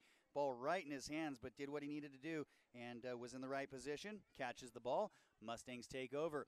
Then Jeshua Sanders on the first play of the drive. So the younger Josiah Sanders intercepted the ball, and then they give it to his brother on the first play. He takes it up the gut. 50-yard touchdown run on a counter. Again, on the first play of the drive, the PAT was blocked, but that touchdown took it to 20-0. We made that the BG Lounge Mellon Phase call of the game. Great play on the first play of the drive, and we'll be hearing that call in our postgame show a little bit later here tonight.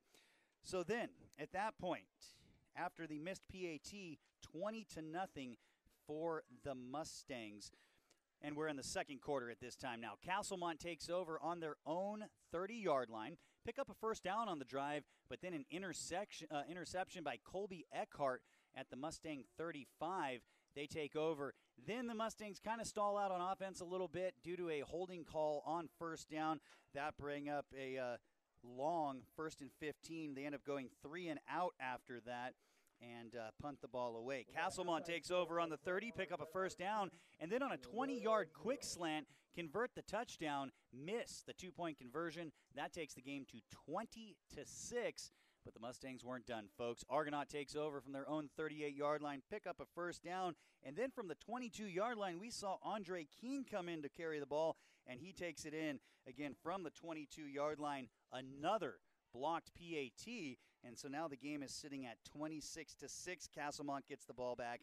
Nothing going. We're sitting at 26-6 here to start the second quarter, or at halftime before we get the start of the second quarter. We're here with our Thompson Auto Center halftime show, so that's how it went down in the first half. Some nice play by Andre King. Bo Davis doing a good job again. I don't even know if the Mustangs have thrown the ball at all tonight. No reason to, but they've kept it on the ground, done a great job. Bo Sanders brothers doing well. Eckhart and Josiah Sanders with interceptions. It was a good first half. A lot of Mustangs getting their name called here at Dan Barnett Field. Now, speaking of Dan Barnett Field, we've got Kevin Barnett. We do. Up here with us, Dan's son. Dan, very instrumental member of this community, has been recognized or was recognized many, many times. Now, Dan passed away a short time ago. We always say it, Kevin, Argonaut High School, Dan Barnett Field. This was Dan Barnett Field back in 1999 when I played here. Yeah. Do you remember the year that the field was named for your dad? The field was named in 92. In 92, okay. They played their first game here in 89. Okay. On a rainy Sunday or Saturday. in September. Okay. With the old bass pond or whatever. Where the bleachers are right in front of us used to be a swimming hole. Yeah, so real quick before we get too much into it, we do have to pay a couple bills, so I'm going to send it back to the studio, and we'll be back with more about what we're talking about here with Kevin. And we're going to be talking about the Mustang on the mountain. Yep. Did you know that every new vehicle at Thompson's Chrysler Dodge Jeep Ram is priced below the manufacturer's suggested retail price? It's true. That's one way their 10-point value guarantee gives you peace of mind and added value. That's Thompson's Chrysler Dodge Jeep Ram at 126.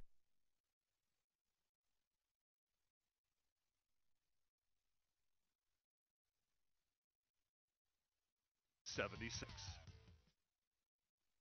Today's vehicles are an expensive investment. Because of that, we don't want to find ourselves in the breakdown maintenance program. Why? Because it doubles the cost of car repair. Right now, get your car ready for the winter weather by taking advantage of Argonaut Automotive's Winter Weather Special. Now through November, save 15% on any maintenance or vehicle repair. Call Argonaut Automotive now, 223-2174, 223-2174. Some restrictions apply. You're listening to high school football action on the voice of the Gold Country, KVGC and KVGCradio.com. All right, and we are back here at Dan Barnett Field, and we were just talking with Kevin Barnett, of course. Kevin, how are you doing tonight? Good.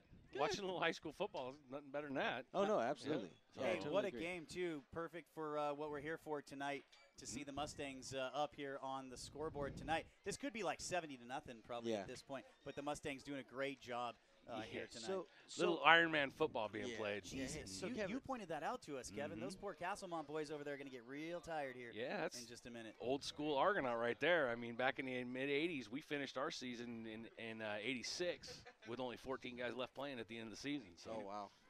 You know what? I know how they feel right now. We weren't too far behind you, Kevin. We came off the field a couple times, and I don't think I could play on any of these current Argonaut High School teams any direction, but we had to play almost every time. We knew what it was like. I was the biggest guy on our varsity team, and I'd be one of the smaller guys now.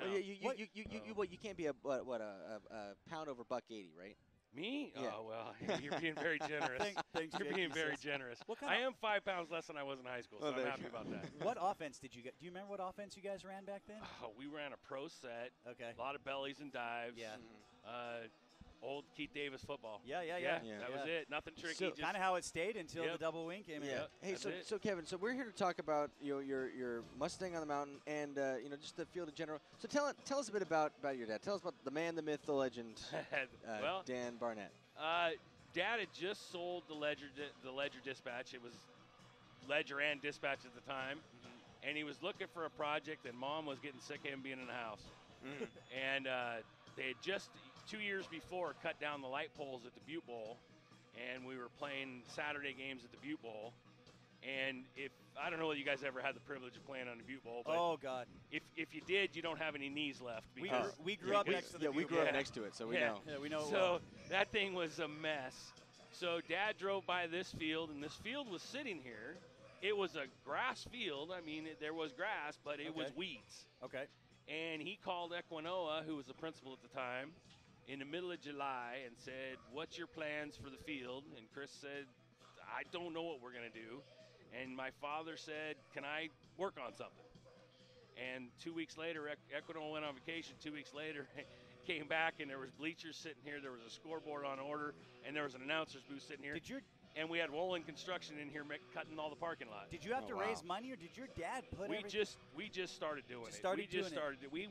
He raised a lot of money to do it. Yeah. The quarterback club the quarterback club bought the first scoreboard that was here. Okay. We went and stole the day of the game. That morning we stole the goalpost from the old Butte Bowl to play on that. We had the bleachers were put in, and we were screwing them down the night before. Oh, wow. We were putting the seats on them. Okay. So it was a little crazy. We had an old 1950s Airstream trailer that we gutted the inside and made it a snack bar. Awesome. Knocked the windows out and just served hot dogs and hamburgers out of that. So it was a little crazy.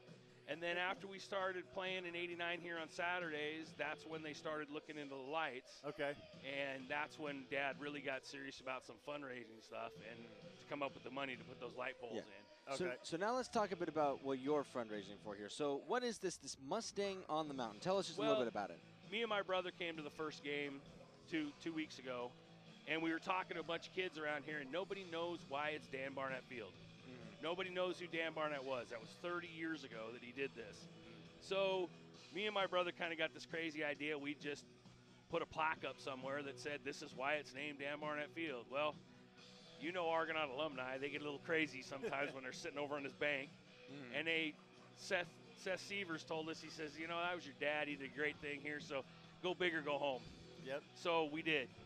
So we've purchased a 6.5-foot tall cast aluminum Mustang. Okay.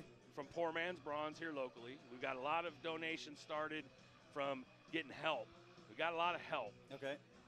And we built the foundation and the platform for it today. Looks great up here by the restrooms, kind of in looks general really area. good. We're going to be back in here on Sunday working. But what we actually need is the help pay for it. And my dad's philosophy was, you know, the community can pitch in. And when Dad went to the community to get them to pitch in to make this field in '89, that's the way we did it. So in the spirit of that, we're asking the community to pitch in. Awesome. Yeah, you know, $5. Yeah. $10, whatever you got. Whatever that's you all got. it takes. Yeah, so. and there is a way. One of my favorite things here, I'm reading the little quote that you have here from your dad. And it's a quote from the dedication article that was here. And it says, I feel like I'm kind of like the football player who came in the fourth quarter, picked up a fumble, and scored all the glory. But it's the community. I stepped in after a lot of things had been done, and he couldn't have done it without the community. Exactly. You know what? He's selling himself short there because he doesn't want to talk himself up. He wasn't that kind of guy. But really it was. It was the community did a lot, but without your dad, that never would have got done. Dad spearheaded the whole project, and he got it all organized. But you know, when Dad could pick up the phone and call Bill Wolin, and all of a sudden we got three cats sitting on the property, and then he calls Vince Aguirre, and Vince Aguirre's got the boom truck over here to move the scoreboard, and you know, it was that kind of stuff. It wasn't always the dollar. Yeah. It was the pitching in. It was the time. He called Drake, and Drake got Rock up here, and. But you know what? If you really break it down, what would the dollars have come to had they not chipped in that time? Exactly. I mean, just moving a little bit of dirt's not the cheapest thing. No, definitely. Exactly. I mean, you think about it. There was probably $100,000 put in this field just in '89. Yeah. Just to do it. Now we probably fundraised about $40,000, but there was $60,000 in-kind donations made to get things done. You know, every time I turned around, Dad was over. He'd run from here back down to the old office in Jackson, and he'd pick up the phone, and the next thing I know, there's 3 more trucks pulling in doing something. Puts a grin on my face, Kevin.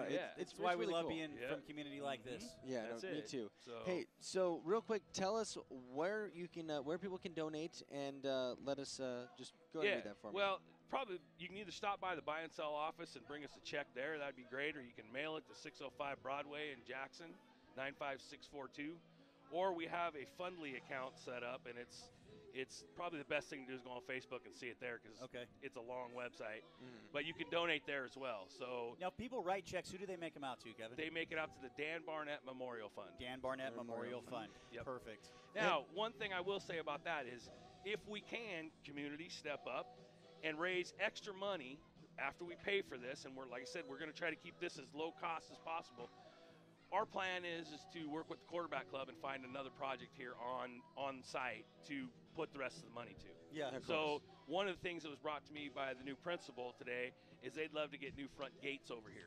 Okay. Oh, and they got a kid up at the high school that does really great welding stuff, and he put new gates up there. Really? And they're gorgeous. A high schooler? A high schooler kid. Right. Yeah, you got to go Nice. look at it's up in the front parking lot there, and they'd like to get some new gates over here. So, you know, he said there's probably about $2,500 to do that, buying the material and everything. So if we can make that happen, we'll pitch in to get that project done. And if come on, guys, if you want to give us more than that, we'll figure out another project around here. Fantastic. Awesome, Kevin. Hey, so we're gonna go ahead and let you get back and enjoy the game. But we want to let you know also that the Geedy family will be donating $500 to the cause as well. Fantastic. And my dad also wanted to bring in there. He actually announced the first game here at Dan Barnett Field in What would you say? What year was that? 89. 1989. Yeah, I think Wow. it was September 16th of 89, I And think it was. through the early 90s, Jake, till about probably 1996, he had a young little man with him on some binoculars trying to pick up some numbers, and that was me. Yeah, There we I go. never got to play on this field. Oh, we did. That's I where, loved it. where we Yeah, played. I had 2 brothers that played on it, but I never got to play on it. All right. Well, hey, we're going to go ahead and send it back to the studios. Kevin, thank you so much for Yep, coming thank in you and talking guys. with us. Yep. So, again, the Dan Barnett Memorial Fund, the Mustang on the Mountain is what they're going for right now, but, of course, it's for kind of all-purpose things and And stuff Dan, like that. let's get in next week if you can. Come on by the studios and let's talk in the morning see what about it we a can little bit Yeah. with Jim. Yeah, All right. yeah, definitely. Perfect. Okay. So, we're going to go ahead and take a real quick break. Be back with more high Did I school call you football Dan, action. Kevin? Yeah, you I did. called you I know. Dan. It's all right. That's my middle name, so I answer to it. All right. Take care. All right, thanks. Thompson's Toyota makes your car buying experience as easy and enjoyable as possible. Search through their extensive selection of new and pre-owned vehicles on the web at thompsonstoyota.com or request a price quote on the new vehicle of your choice. Thompson's Toyota, home of the one price, best value guarantee. 140 Forney Road in Placerville and on the web at thompsonstoyota.com. Football fans, stay in touch with Conifer Communications high-speed internet wherever you are. Stream the game live. Connect with fans during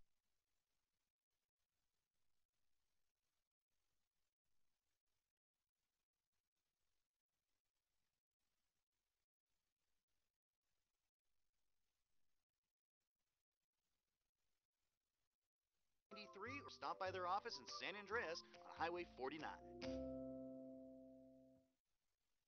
Today's vehicles are an expensive investment. Because of that, we don't want to find ourselves in the breakdown maintenance program. Why? Because it doubles the cost of car repair. Right now, get your car ready for the winter weather by taking advantage of Argonaut Automotive's Winter Weather Special. Now through November, save 15% on any maintenance or vehicle repair. Call Argonaut Automotive now, 223-2174, 223-2174. Some restrictions apply.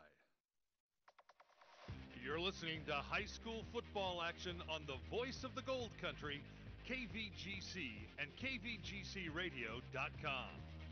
All right, and we're back here at Dan Barnett Field where the Mustangs are set to receive this second half first kick. Hey, real quick, another kind of thing that happened, a bit of Argonaut history there. So the JV coaches were, I believe, I'm sorry, I can't see the, JV coaches were Ray Johnson and John Adair, and then Carney was the varsity head coach there. No, Kearney. Kearney. Come on, dog. That's Kearney. No, shoot, I'm sorry, I read that as an A. That's Big Reach, man. There we go. It's second half football. Still before my time. Kern dog. Love that dude, man. All right, little pooch kick, but Mustangs need to get on that, folks. They pick it up. If that was 10 yards, they're going to take it down to the 30. That may be Castlemont's ball, folks. I think that is Castlemont's ball. They did a pooch kick, but anything past 10 yards is fair game, folks, on a kickoff. And Let's see. Castlemont fielded it, ran up the sideline. Yes, I believe that is Castlemont's ball. You just watched the replay. I watched huh, the Jake? replay. I think that's Castlemont's ball. And it That's- looks like let's see what the officials is doing. not how the Mustangs wanted to start off. Wow. Oh, they're marking it down. No. Nope. You know what they're going to say, Jake? It was short. They're going to mark it where they gonna say it was Castlemont short? touched it, I believe, because he took it up Yes, past this see, line, didn't he? because you can't advance You an can't? onside. I did not know No, you that. cannot advance that. I'm learning some stuff here, folks. I didn't know you can't advance an onside kick. It's safety reasons.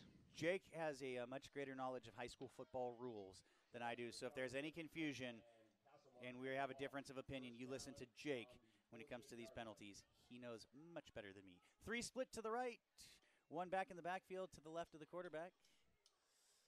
Takes it from the shotgun, looks downfield, and just throws it basically to nobody out in the right flat down at about the 30-yard line. Quarterback did a good job, Jake. If you watch his eyes, he looked left. His first read was to the left here and then went back to the right. Had all kinds of time on that play, but maybe some confusion in the pattern. I don't know, but threw it to nobody out there at the 30-yard line. Well, I see the head coach there for Castlemont looking at his guy like, where were you going? Well, you completely blew past the route right there. And it looked like that was kind of a design, kind of a smash kind of style to break up into cover 3. Okay. And so here's the snap. Castlemont into the flat. Number 24 is the receiver. And, breaking another tackle, coming in, and he's going to be drugged out of bounds there by number 13. That is Joe Woodruff on the tackle there. So wow, Jake, all the way down to the 35-yard line. You know, and Wade, way to make a no play out of something right there. I mean, that was just a short, kind of in the flat pass, not much doing, and he was able to break that tackle from King and turn it into something.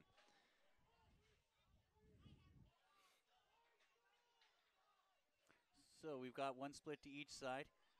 We've got double tight ends, a fullback. That's going to be offside as the receiver up to the far side of the field there took off a little early. That's number 2 for Castlemont, Oliver Cardenas. Just a little overzealous there. Thought it was Canadian football or something there.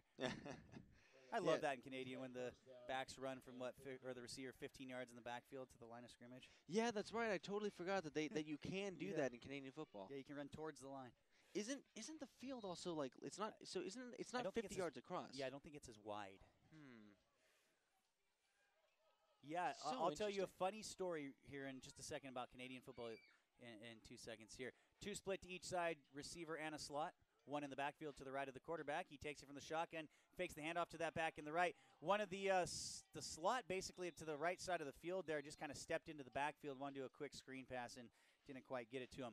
Okay, you've heard the story about Joe Montana. Okay, I saw this with Peyton's Places where Peyton Manning goes around and talks to people. He's talking to Joe Montana. They're talking about the John Candy play in the Super Bowl against the Bengals where they march it down. John Taylor takes it on the slant. Niners win the game. They always talk about Joe Cool. He's in the huddle, and he says to the team, hey, is that John Candy over there? The reason John Candy was at that game is he had a stake he was an owner of a Canadian football team, and he was trying to recruit Joe Montana when he became a free agent to leave the NFL. He wanted to throw all the money in the world at him to go. He wasn't going to do it, but that's why Candy was at that game. Wow, how about that? According to Joe. All right, we got our slot from the left side in motion. He's going to run up the field into the right flat. That's who they want to hit, and they do hit him. He takes it up, and he's only going to get about 2 or 3 yards as he's hit hard at the 30-yard line. You know, and that's just a nice one hitting there in the soft spot of the zone here. So let's see how this develops for Castlemont. So we have a motion from the right to the left. Or sorry, from left to the right, I should say. Snap of the ball. And he's looking for him right there out of the backfield. And you see that separation that happens between the defensive end trying to cover him and that. Dude, Joshua Sanders did a nice job putting that hit there at the end of that play. He did. So that's going to bring up a 3rd down and 7. We've got 3 split to the left, 1 to the right, 1 in the backfield with the quarterback. He's in the shotgun, and we've got some kind of movement. I'm assuming this is going to be a false start, and it looks like it is on Castlemont. So that's going to take the ball back 5 yards. It's going to bring up about a 3rd and 12. Jake, is Castlemont the Knights? What is their? Yes, Castlemont Knights. The Knights. That's what they are. Real quick, Calaveras Lumber Ace Hardware scoring update. We got, Bret Hart on top of Arroyo 13-0 in the 3rd quarter. And Somerville on top of Delta Charter 37-6. Jake, Kevin was right. They have 3 men on the sideline. 1 is not suited.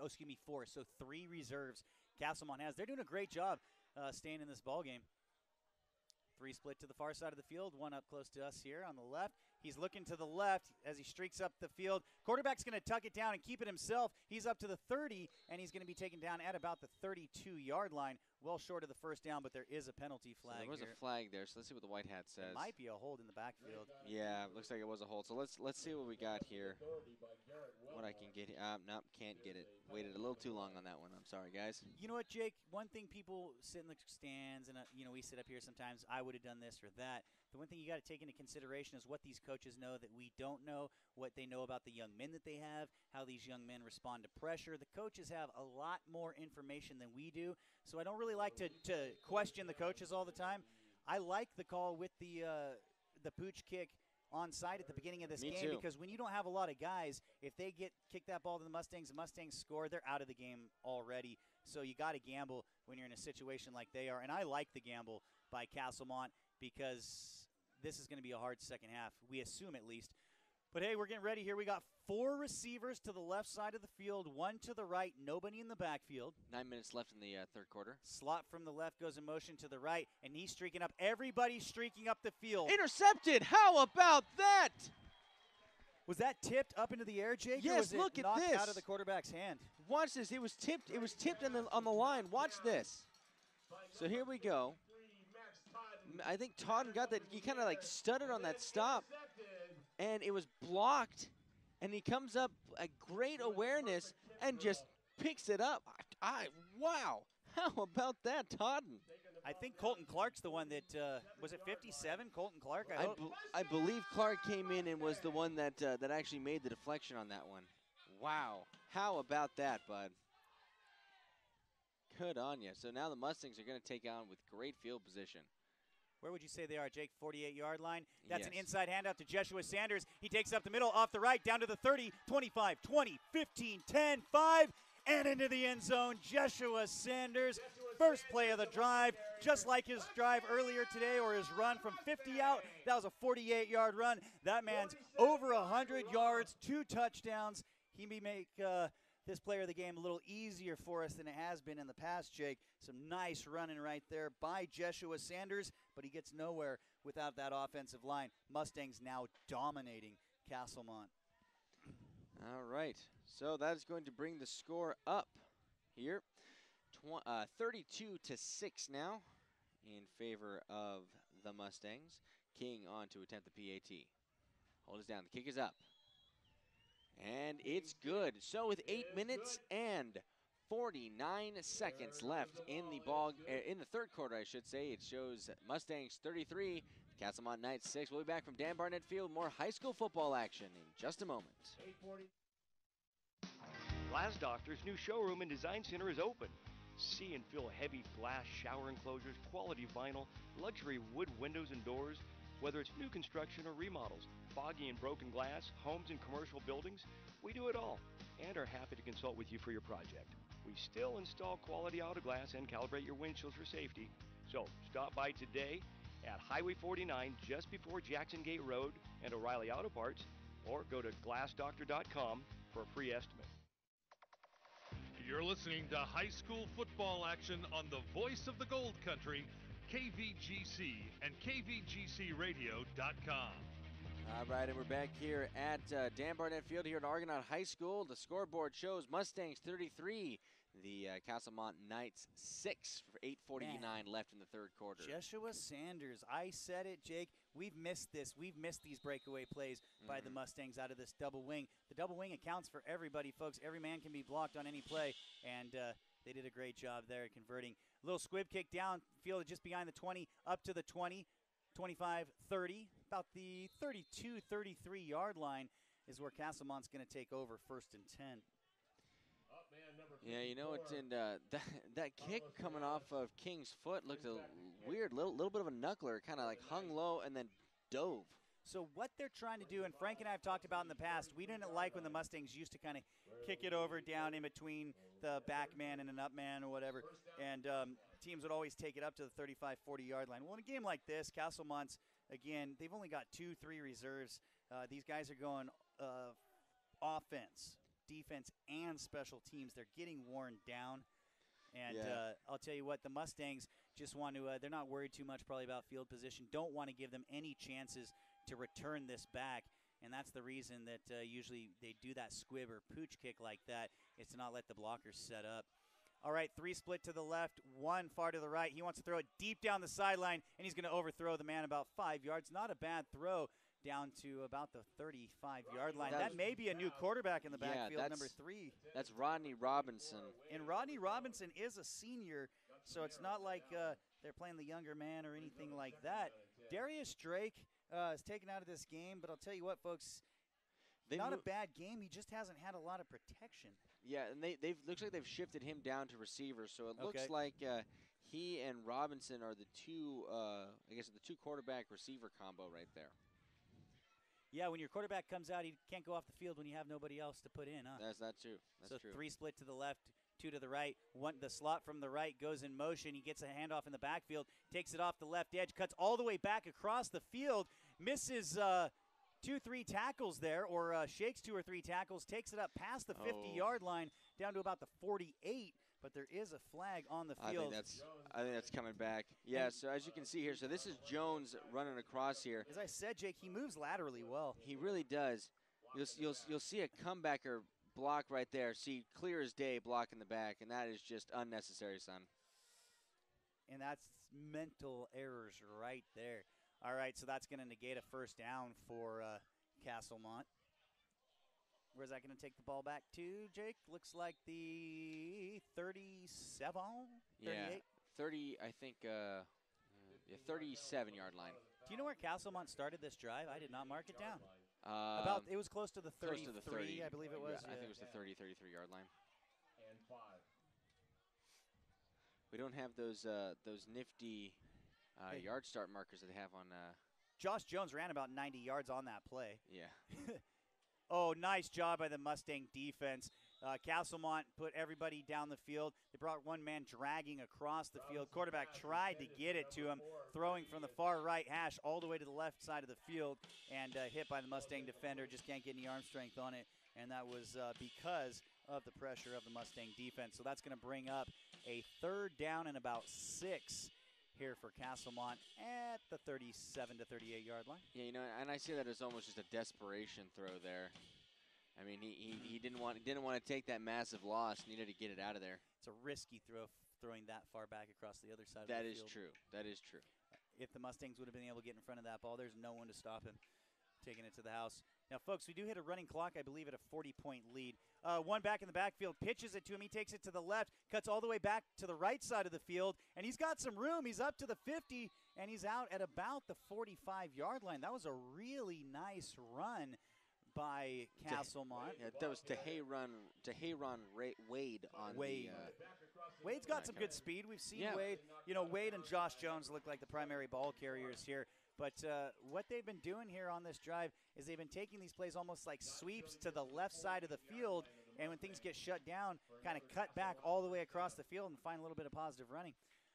2 to the right, 1 to the left, 1 in the backfield. The quarterback in the shotgun. He drops back, wants to throw to the far left side of the field here just on a kind of quick out, and gets maybe about 3 yards, met by multiple Mustangs there. King and friends. Looks like King, Sanders, also number 13, Joe Woodruff. Another number I can't pick up, so a lot of Mustangs out there in the flat to cover that. Only about a 2-yard gain for Castlemont, but that's going to keep the clock running with the completion. 6 minutes and 37 seconds left to go. Third quarter action here at Dan Barnett Field at Argonaut High School. The Mustangs up 33-6. Both teams with their timeouts. And Excuse me, but Castlemont just took one of them, so that's going to bring 6:30 a stop to the clock. We're going to take a quick break, folks, and we're going to bring it back here to Argonaut High School. Argonaut in full control of this ball game, 33-6, third quarter action. The family of Armstrong & Son Construction and Armstrong Self-Storage are proud to sponsor Motherlode League football.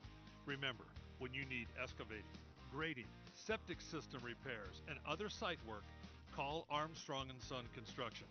Or if you need a storage unit, stop by Armstrong Self-Storage for safe and secure storage, conveniently located near the intersection of Highway 49 and Ridge Road.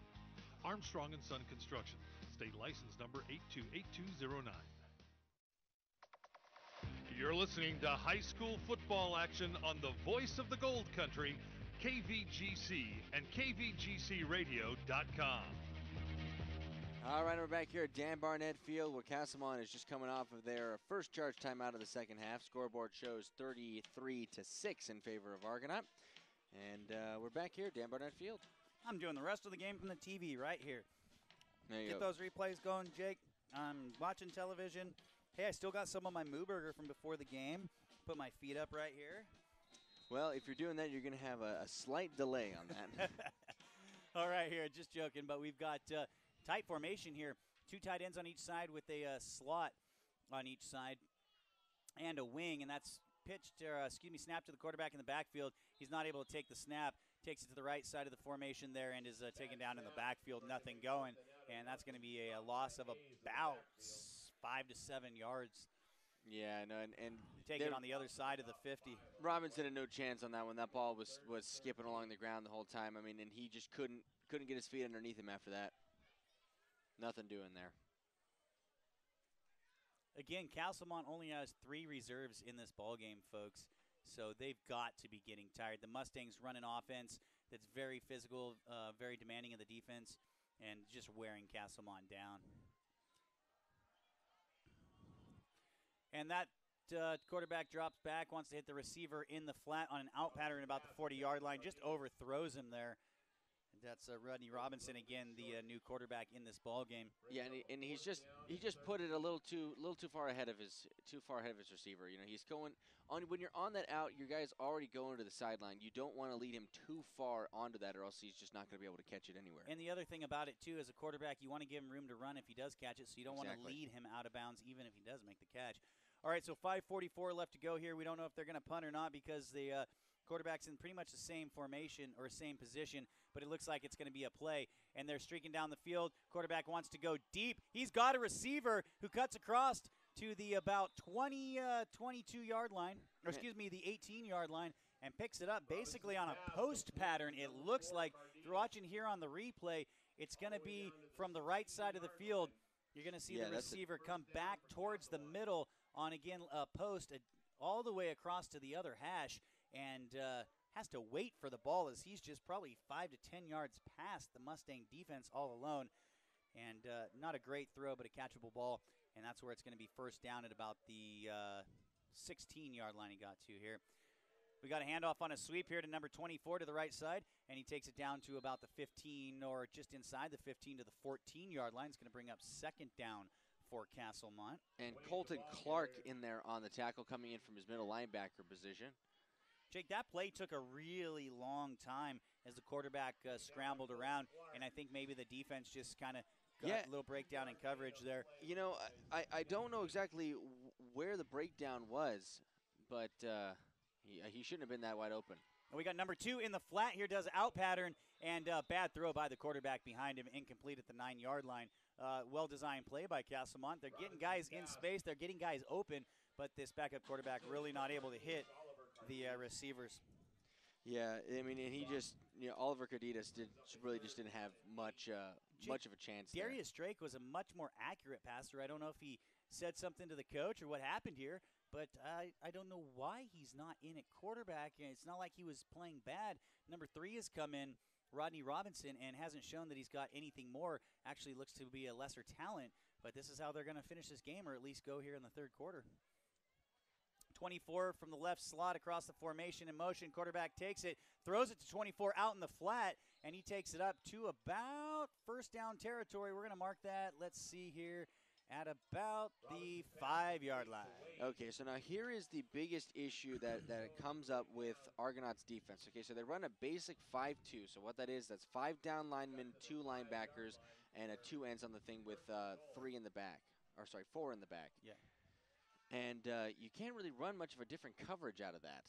And so they've been running a cover 3 all night. And so that's 3 deep zones, and those little out patterns, those little things in the flat, have you noticed they've had tons of success on that, and that is the soft spot of the zone. So the Mustangs have got to do something to counter that.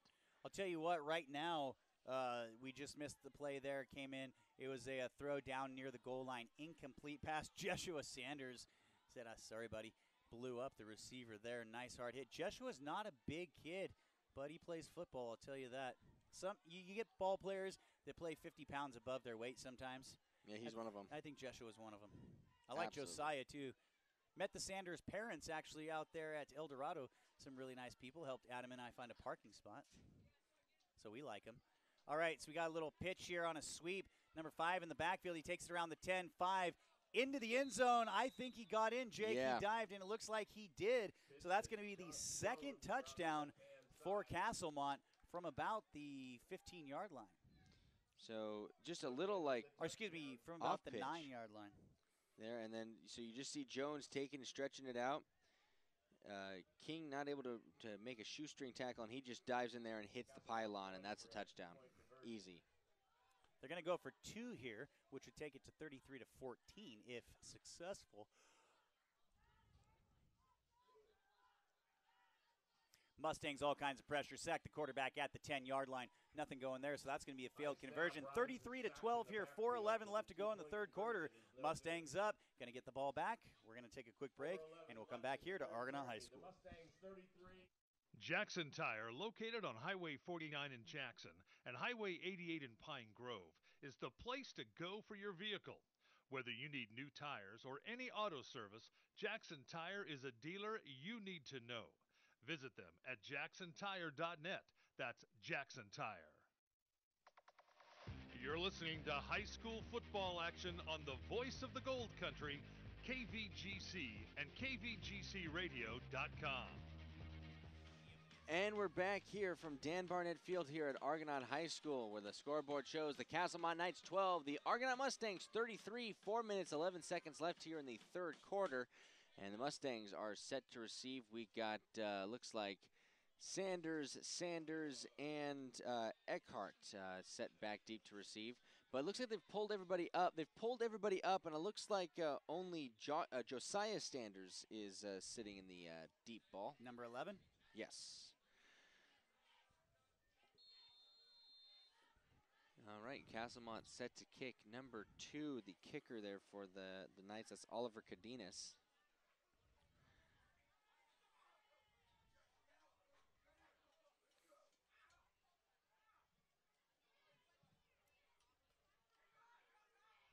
And the kick, another high, short one. That one looks like it's going to go out of bounds. Yeah, just put a little too much foot into it, so, that would be an illegal procedure. But I think they're going to just take it there. A lot of kickers have trouble with that, but it looks like they probably practice it a lot. They probably practice that a lot. It looks like it. It certainly does look like it. You know what? Coach Freddie's up here right now and made a good point, said, why don't they signal for a fair catch on that? Because when that ball is kicked up into the air, if it doesn't hit the ground first, and that's what they're doing, they should be calling for a fair catch. Mm-hmm. What do you think about that sideline there, Fred? There's a lot of guys out there for Castlemont. That's a big team. 2 to 3 men on the sideline. I would think they'd be worn down, especially with going up against a double wing. But been nice to see the Mustangs bust out a couple of long runs tonight. Absolutely. All right, so it looks like nice to see the Mustangs busting out a couple long runs. You got a 48 and a 50-yard run tonight. Nice one. Davis under center, motion from the left to the right. Looks like it's a handoff straight up the middle. That looks like it's to Hernandez. Hernandez is going to take it off to the right, and he's going to finally be drugged down at about the 30-yard line out of bounds. Solid carry there by Hernandez. Let's watch that again real quick. So here, nice dive there. Sees the opening to the outside, reads his blockers nice and well, bounces it out, and takes it. You know what, Jake? I didn't even think about what Coach Fletcher said, though. That ball's not being kicked against the ground like an onside kick. That's an actual just kind of it's just straight up in the air. Yeah, they should be calling fair catch. And then if Castlemont hits them, boom, you got a personal foul right there. All right, we got one split to the right. We've got the Sanders brothers in the backfield. It's a handoff up the middle to Hernandez, the fullback. He takes it past the 30 to the 25-yard line. Man. Another first down there. Josiah Sanders sold his fake, man. I was looking right at him. I thought that was going to be a sweep. Wow, did a good job. Solid one on that one. Real quick, Calaveras Lumber Ace Hardware scoring update. We have, with 3 minutes left in the third quarter, Calaveras 21, Bradshaw Christian 7. With minutes left in the game, Sonora on top of West High 41 to 14, and in the final, Somerville 37, Delta Charter 6. Bret Hart is on top of Arroyo in the third quarter. That is 13 to 0. 2nd and 5 from the 25-yard line. Davis under center. He pitches it off to Jeshua Sanders. He's coming from the left side of the formation off to the right, cuts it back, and nobody's taking him down. He's still rumbling down to about the 12-yard line, and that's going to be another first down for the Mustangs. And that's fighting. That's just fighting and fighting and fighting. Just keeping your legs churning and going.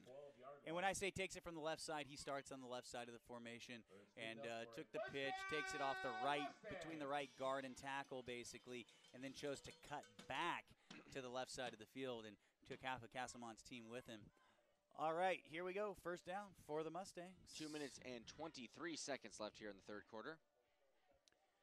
We've got one split to the right, the Sanders brothers and Hernandez in the backfield. That's going to be fake.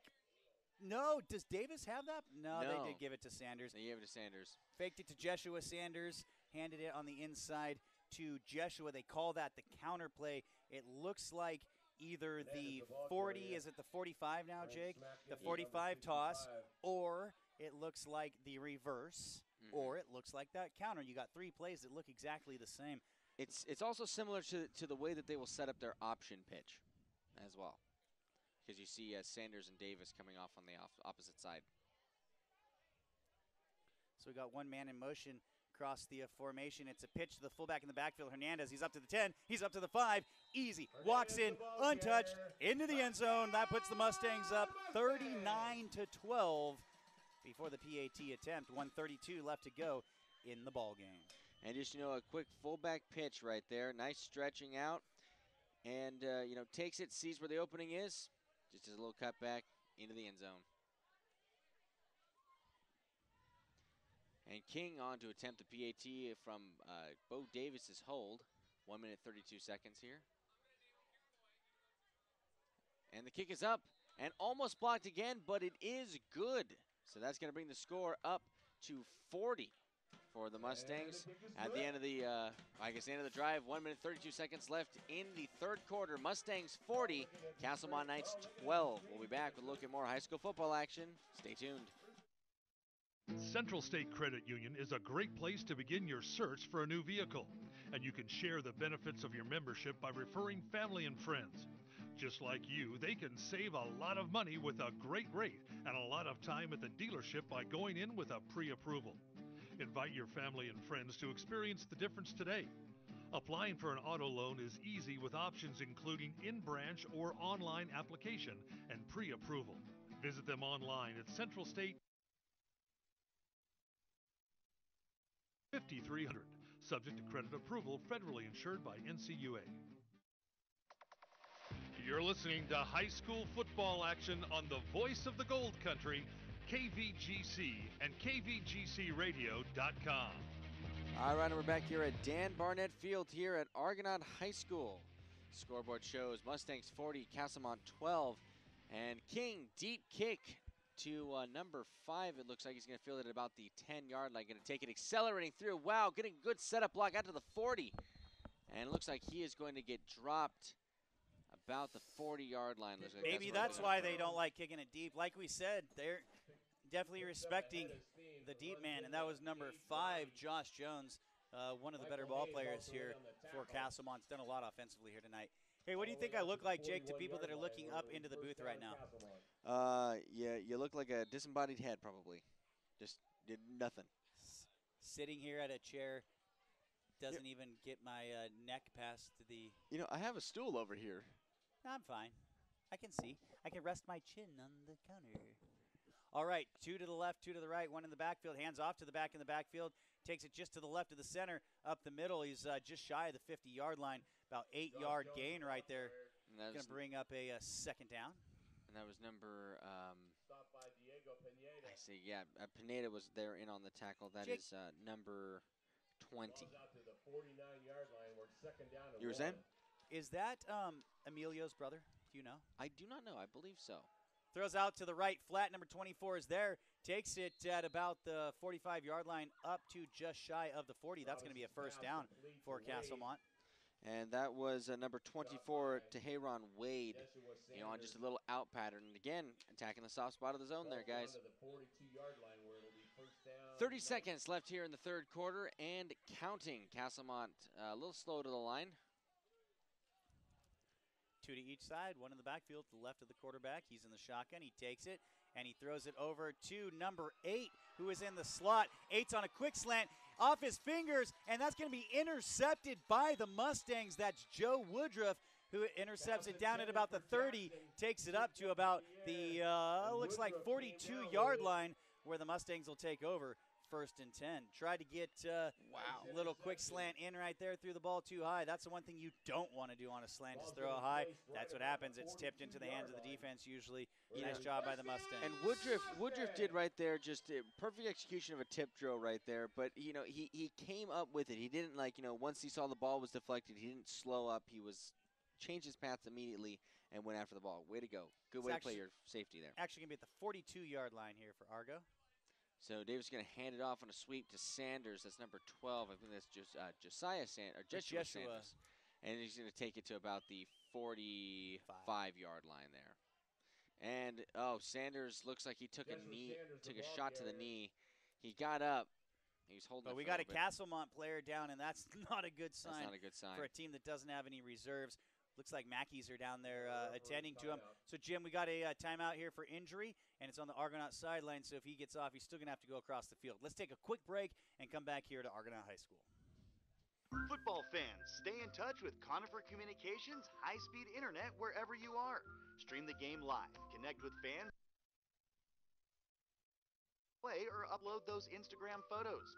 Conifer Communications may be local, but offers big-time internet service with fast speed, no data limits, plus VoIP phone service. Connect with Conifer today, 866-378-8393, or stop by their office in San Andreas on Highway 49.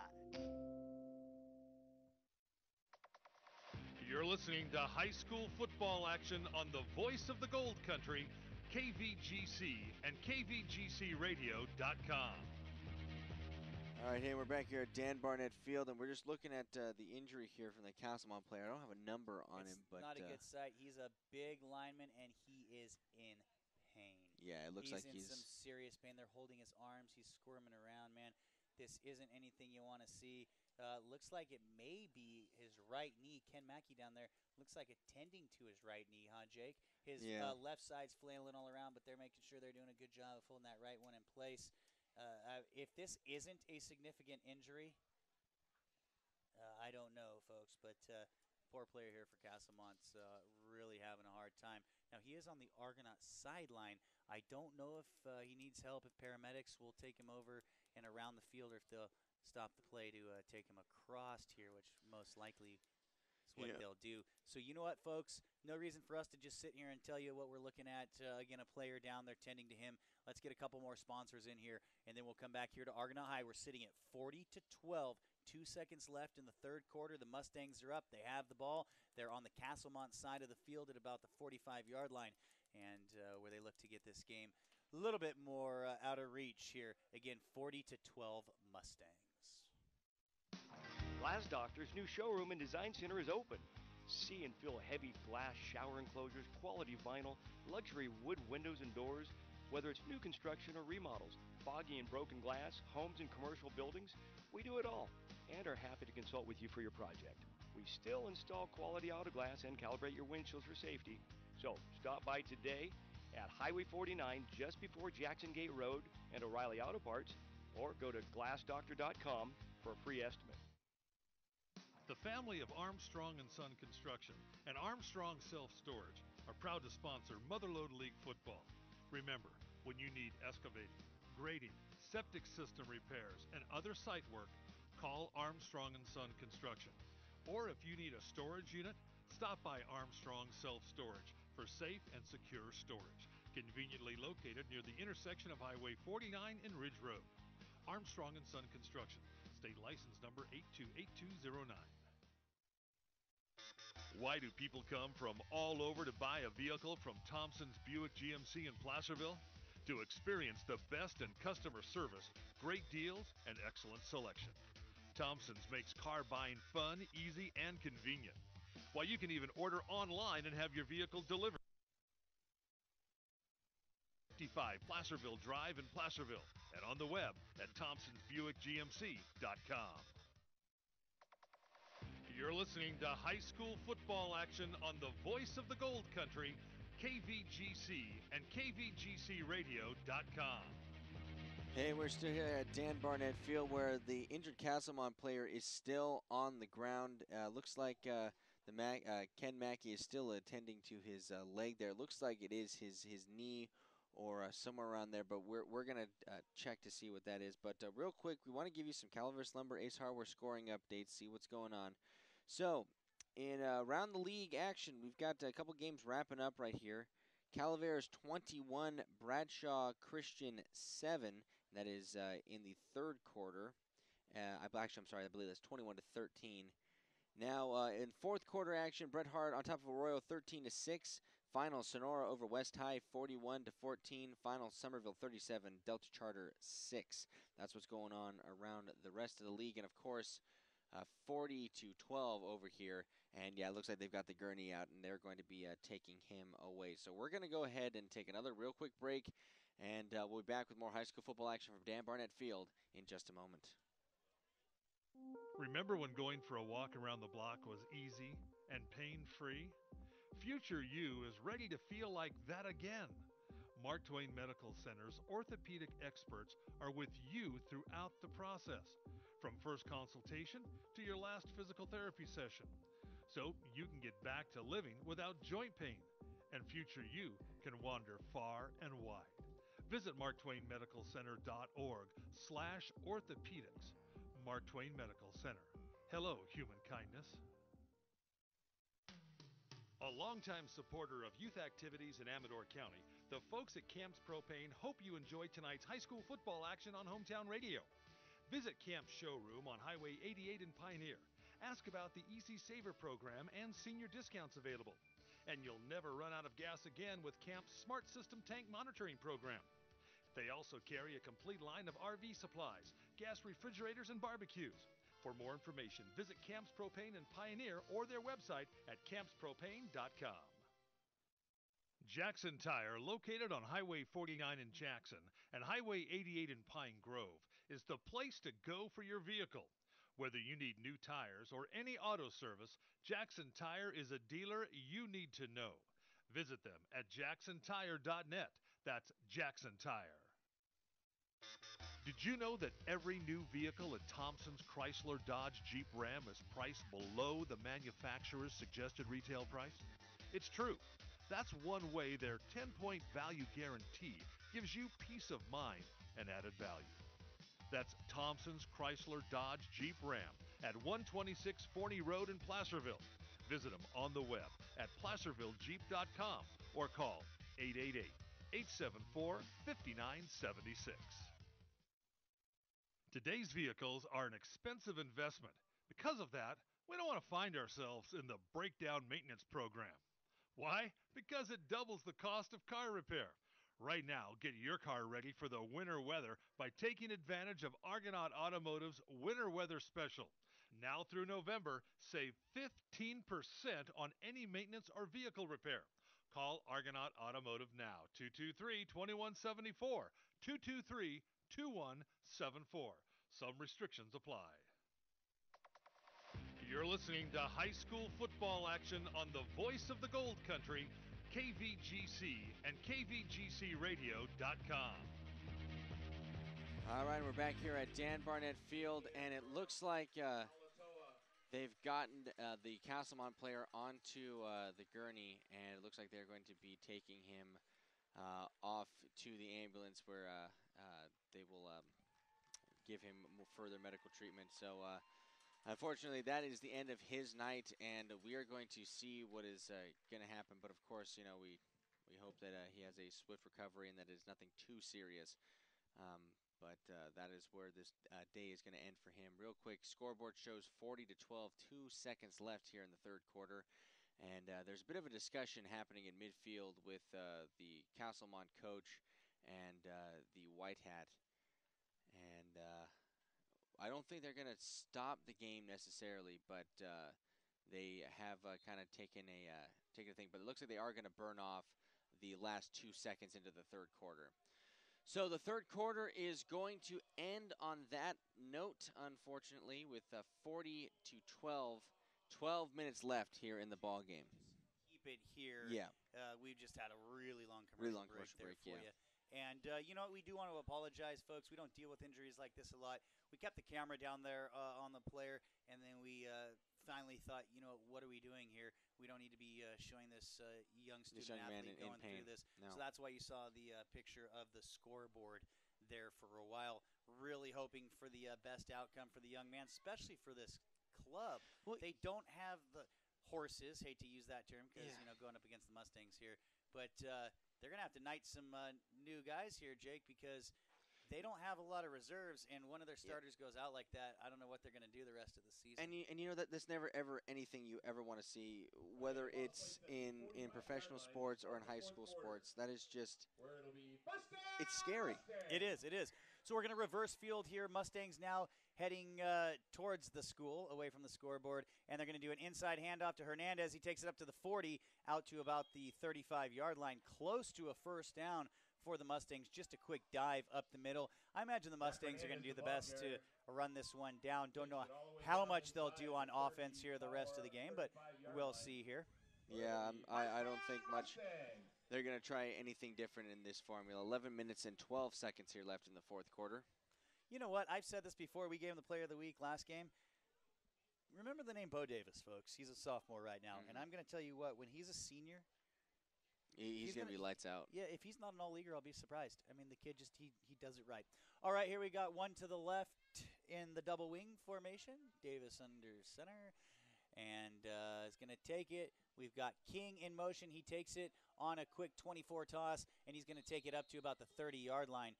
Nothing going from there, but still about 4 yards of positive running there. That's going to bring up second down and about 6 for the Mustangs. And again, just eking out those short yardage gains is the bread and butter of that double wing offense.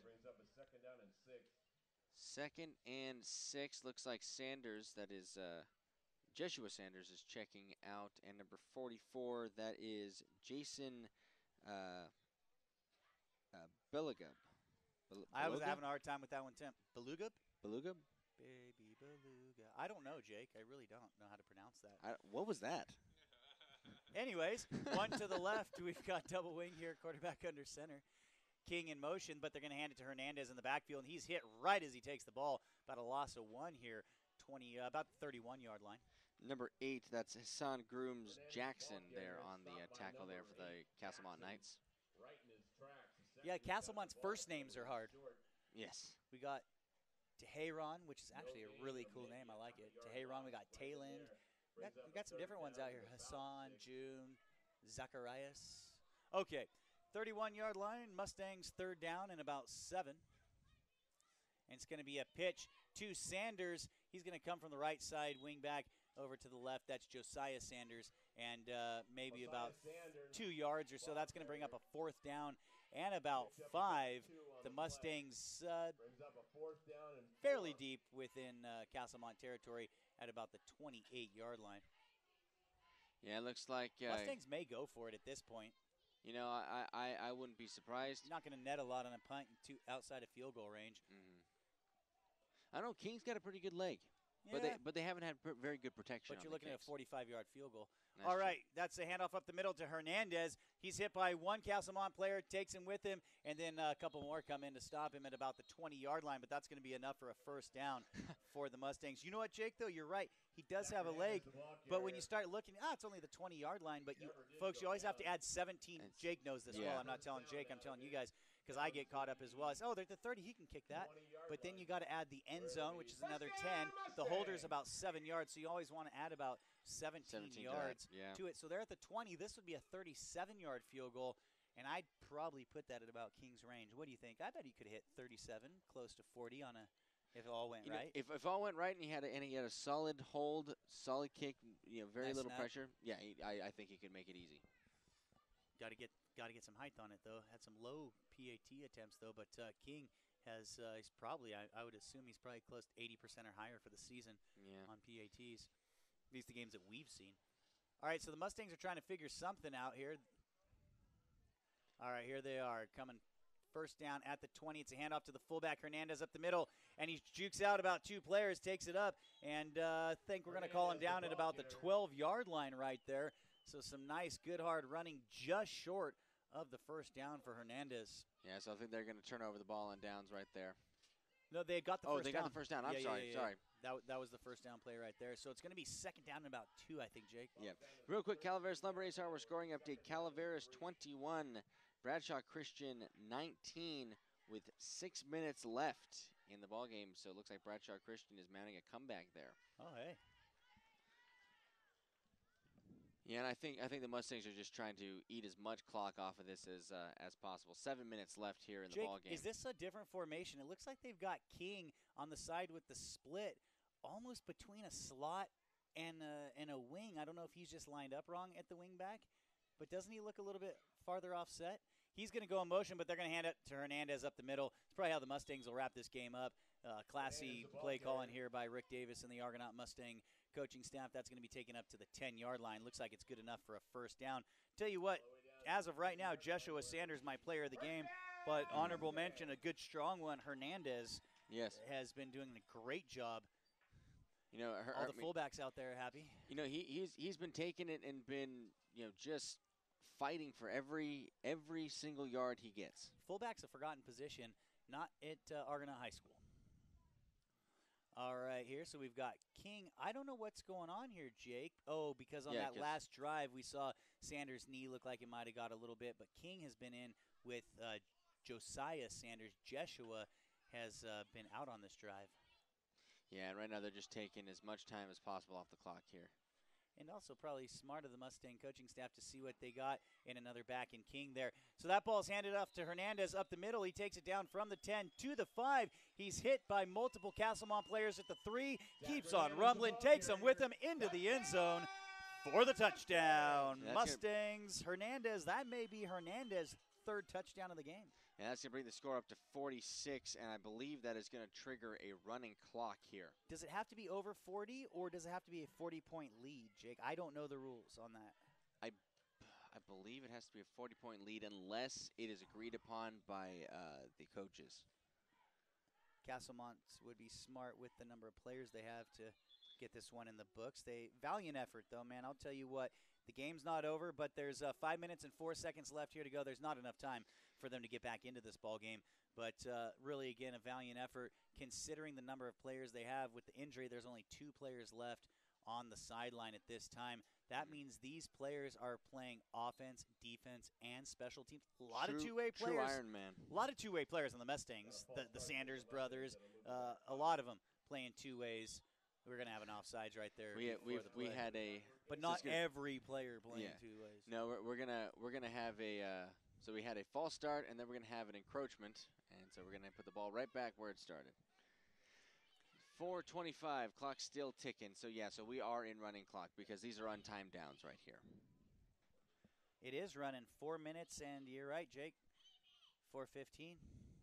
And King's kick is up. And it sails through the uprights, and that is going to bring the score to 47-12 in favor of the Mustangs. 4 minutes and counting here. And you know what? We're going to keep it right here at Argonaut High School as there is a running clock. We don't want to miss any action here. Not going to be a lot more action left in this ball game, though. But that's 47-12 for the Mustangs with the conversion, as Jake said. So 40, let's see, Hernandez takes it in from about 10 yards out. Just making some notes here. 10 yards. Nice job, young man. And then King comes in, kicks the PAT. That was good. And as Jake said, the clock is running. Doesn't look like anybody's in a huge hurry to get out here. Offense or defense or the officials here. So, hey, real quick, Calaveras Lumber Ace Hardware scoring update. What I got for you with only seconds left in the ball game. Bret Hart hanging on to a slim lead. 13-7 over Arroyo. Ooh. And looks like we still have a 21-19 score over with Calaveras and Bradshaw Christian. So a couple of Mudload League teams still fighting for those wins. King set up to kick now. We've got Jones and Wade back deep to return. And King's kick is deep, and it's a deep one. It's going to be fielded by Jones. Jones is going to take it to the 20. He's going to go outside to the 25, up to the 30, 35, 40. Got a good head of steam. 40, almost to midfield. He's going to just get, I think, just shy of it, about the 48-yard line, I think is where they're going to actually put him out. You know what? They may have called him out prior, Jake. It looks like the officials over there, I thought the same, but he may be at about the 45, 44. May have said he stepped out. I'll tell you what, Jake, this is why we both said this earlier in the game, that they may be not afraid but respecting the returners. And number 5, Josh Jones, has shown us in the last few kicks why the Mustangs weren't kicking it deep this entire ball game. As we said, laterally runs really well, very shifty. And on that last kickoff right there, he had 3 different Mustangs who were in open field who he caused to commit and basically juked him out of their shoes right there. And that is exactly why the Mustangs haven't been kicking it deep all night up at the 45-yard line here. So that's where Castlemont's going to take over. 1:40 left. We've got 1 man in the backfield, 3 split to the left, a little slot over here to the right. Quarterback drops back. He's looking to the left side of the field. He wants to throw deep, and that's going to be intercepted by the Mustangs. Just a great play. Looks like that is that Eckhart, number 15. Yeah. Intercepts it down there at about the 45, takes it up, or excuse me, the 35, takes it up close to the 50-yard line. And that is definitely the ball game, folks, right there. There's no way for Castlemont to come back, and I think the Mustangs are just going to sit on this one. And 1 minute left in the ball game here, 47-12, and I think that is where we are going to end this one there. And final score over at Bret Hart, 13-7. Bret Hart holds on to beat Arroyo. So Bret Hart, congratulations, Bullfrogs. There, we're still waiting on a score. Did Frank pick the other team? I'm not sure who Frank picked. To be honest, off the top of my head, I'm sure that we'll get it. It's one of those things where you wait till they show you they can win a game before you pick them to win one. You know, I'm nothing against Bret Hart, but they've had a hard team. They've had a hard season. Heard their coach is no longer with them. 13 players, is that correct? Pretty much what Castlemont's dealing with here is what Bret Hart has dealt with. All season. And looks like they're not even going to run a play, huh, Jake? Yeah. So that's going to wrap this ball game up, folks. 47-12. We'll be back here for your post-game show brought to us today by Mark Twain Medical Center. Mustangs 47-12 over the Castlemont Knights.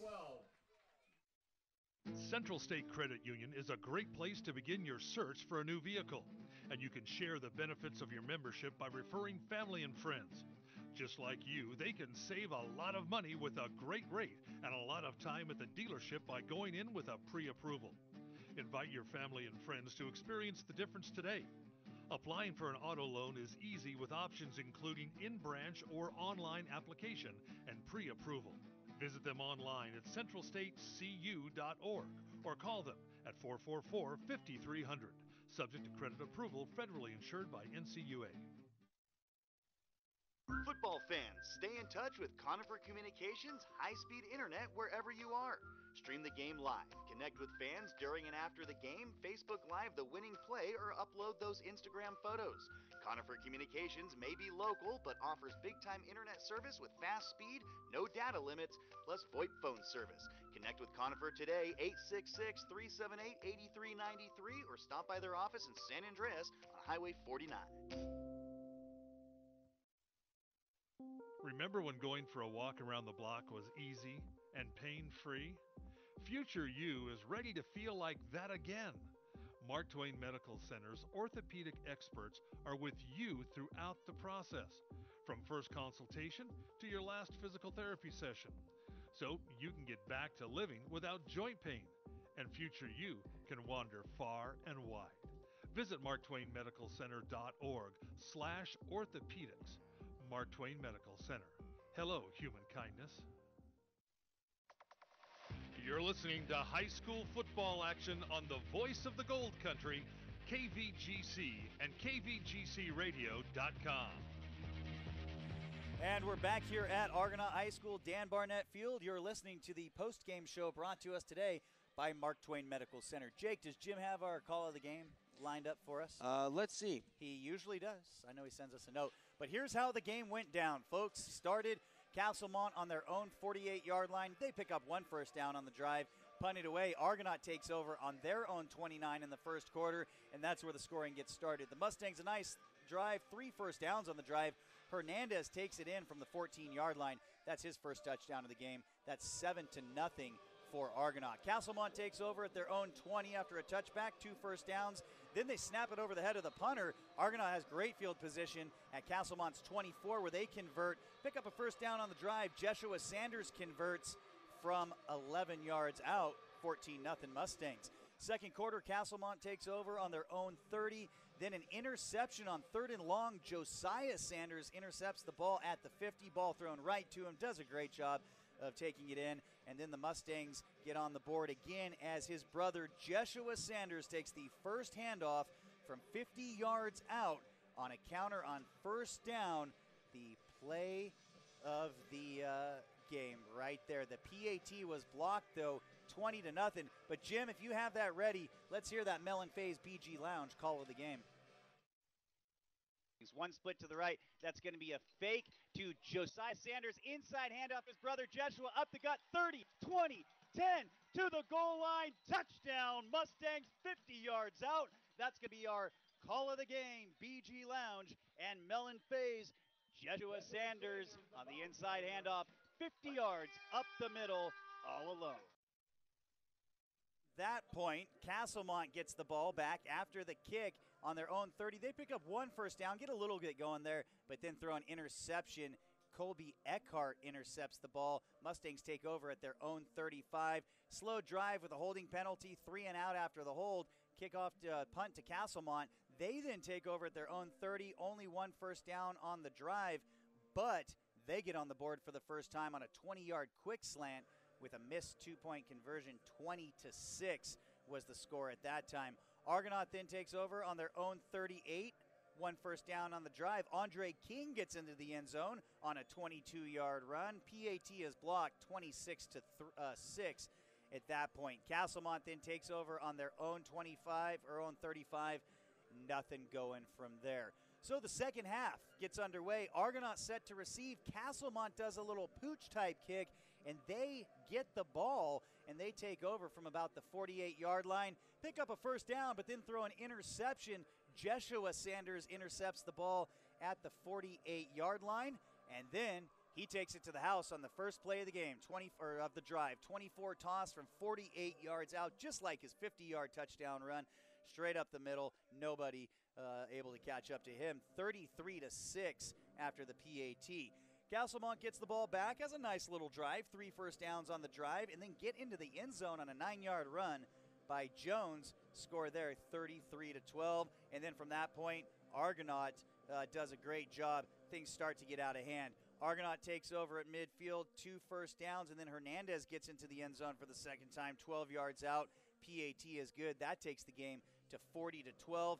Castlemont then gets the ball back, throws an interception on a high quick slant. Woodruff intercepts the ball, and then we had our injury. That pretty much wrapped up the third quarter. Fourth quarter action, Argonaut on their own 42, and they're able to pick up 4 first downs on a nice drive. Hernandez puts it in from about 10 yards out. PAT is good, 47-12. Mustangs, Castlemont gets the ball back. Eckhart intercepts it. That's ball game, folks. So we got Jeshua Sanders in the end zone multiple times. Hernandez into the end zone multiple times. Mustangs clicking on all cylinders. Bo Davis does another nice job of running this offense, almost mistake-free football. We've got a lot of guys that we could talk about here tonight, but we have to pick a player of the game. Jake and I talked about this, and folks, I really don't think there's any other option tonight except for Jeshua Sanders on 2 runs alone, close to 100 yards, multiple other runs. He may have pushed 200 yards in this game here, folks, and I believe Jeshua had 3 touchdowns I may have called there, at least 2. And so we're definitely going to have to give our Bistro 49 player of the game to the older brother, Jeshua Sanders. Absolutely. So that's how this game went down, folks. We want to thank our sponsors, Central State Credit Union, Jackson Tire, Armstrong & Son, Glass Doctor, Conifer Communications, Thompson Auto Center, Mark Twain Medical Center, Mellon Faze, the BG Lounge, Bistro 49, and Calaveras Lumber. So, Jake, who do the Mustangs have next on the schedule? All right. So, real quick, what we're going to do next is we actually have a game of the week tomorrow, where we're going to be out in Bellingham, Washington. Frank and I are going to be there to watch the Thundering Herd roll into Meridian High School, where they're going to be facing the Trojans. And so we'll be having high school football action again there. As for the Mustangs, let me see where they are going to nice to see the Mustangs get into the win category. They had a great game against Houston the last time we were here at Argonaut High School. Just came up a little bit short. That was kind of one of those games, whoever has the ball last is probably going to win. The Mustangs just couldn't quite pull that one out. But what an effort that game was. And that really made us start thinking differently about this Argonaut Mustang team. Came in here and just manhandled Castlemont. A few mistakes, little breakdowns in coverage. But I'll tell you what, with Castlemont going to the air as much as they did, that Mustang defense really did do a good job of holding up here tonight. And again, we want to give a shout-out to Castlemont, the coaching staff. Some tough young men out here playing with 13 and then 12 young men, and did a great job. There's some talent out here. I'll tell you what, I'd put Josh Jones on my team any day of the week. I think he could go and start in the Mustangs backfield from day one. And could contribute to this team here. Really a strong ball player. But anyways, we're looking forward to tomorrow, Jake. Bellingham, Washington. We're going to be tuning into that.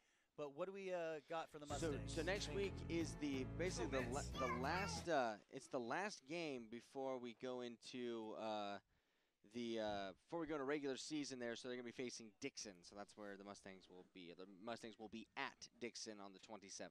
Now, last time we were here against Houston, I talked about the play calling and how the Mustangs coaching staff did an amazing job with the play calling, which I think kept them in the ball game. And here tonight, the same thing.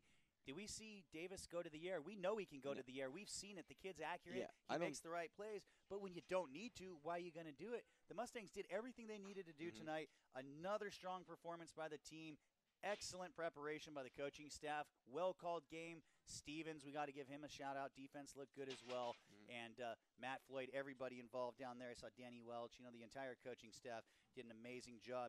So Rick Davis's Mustangs come out with a victory here, well-deserved, here on a Friday night at Argonaut High School. And we talked about, Jake, the Mustang on the Mountain. We're going to be talking a little bit more about that with Kevin Barnett in the studio. Jim and I will talk about it with him and everything. But everybody who heard that, again, you can go to the Facebook page that Kevin was talking about, accidentally called Kevin Dan. That was fun. But we're friends, and so Kevin knew where I was going with that. Yeah, but you can go to the Facebook page, and they'll give you all the information on how you can donate. If you go to Dan Barnett Memorial Fund, I believe is what it is. Yes, on Facebook. On Facebook, so, and just put it in the Google. It'll send you to the right way. Put it in the Google on the internet as machine. As my friend George Bush said, the Google. The Google. There we go. There you go. All right, well, hey, we're going to wrap it up from here from Dan Barnett Field. JD, as always, fantastic. 47-12 final score, Mustangs over Castlemont. I've got to go get some sleep because I got to get on a plane tomorrow morning and fly to Seattle SeaTac. Stay up, great. party, don't go to sleep. Get on the plane and sleep it off, dude. There we go. Fantastic. All right. Well, hey, thank you all so much for tuning in. I hope you have a great rest of your evening. Take care from Dan Barnett Field. I'm Jake Geedy. I'm JD. And that's Adam Granville, of course. And we'll be back with more high school football action next week and tomorrow. Adam so stay tuned. Hello, ladies.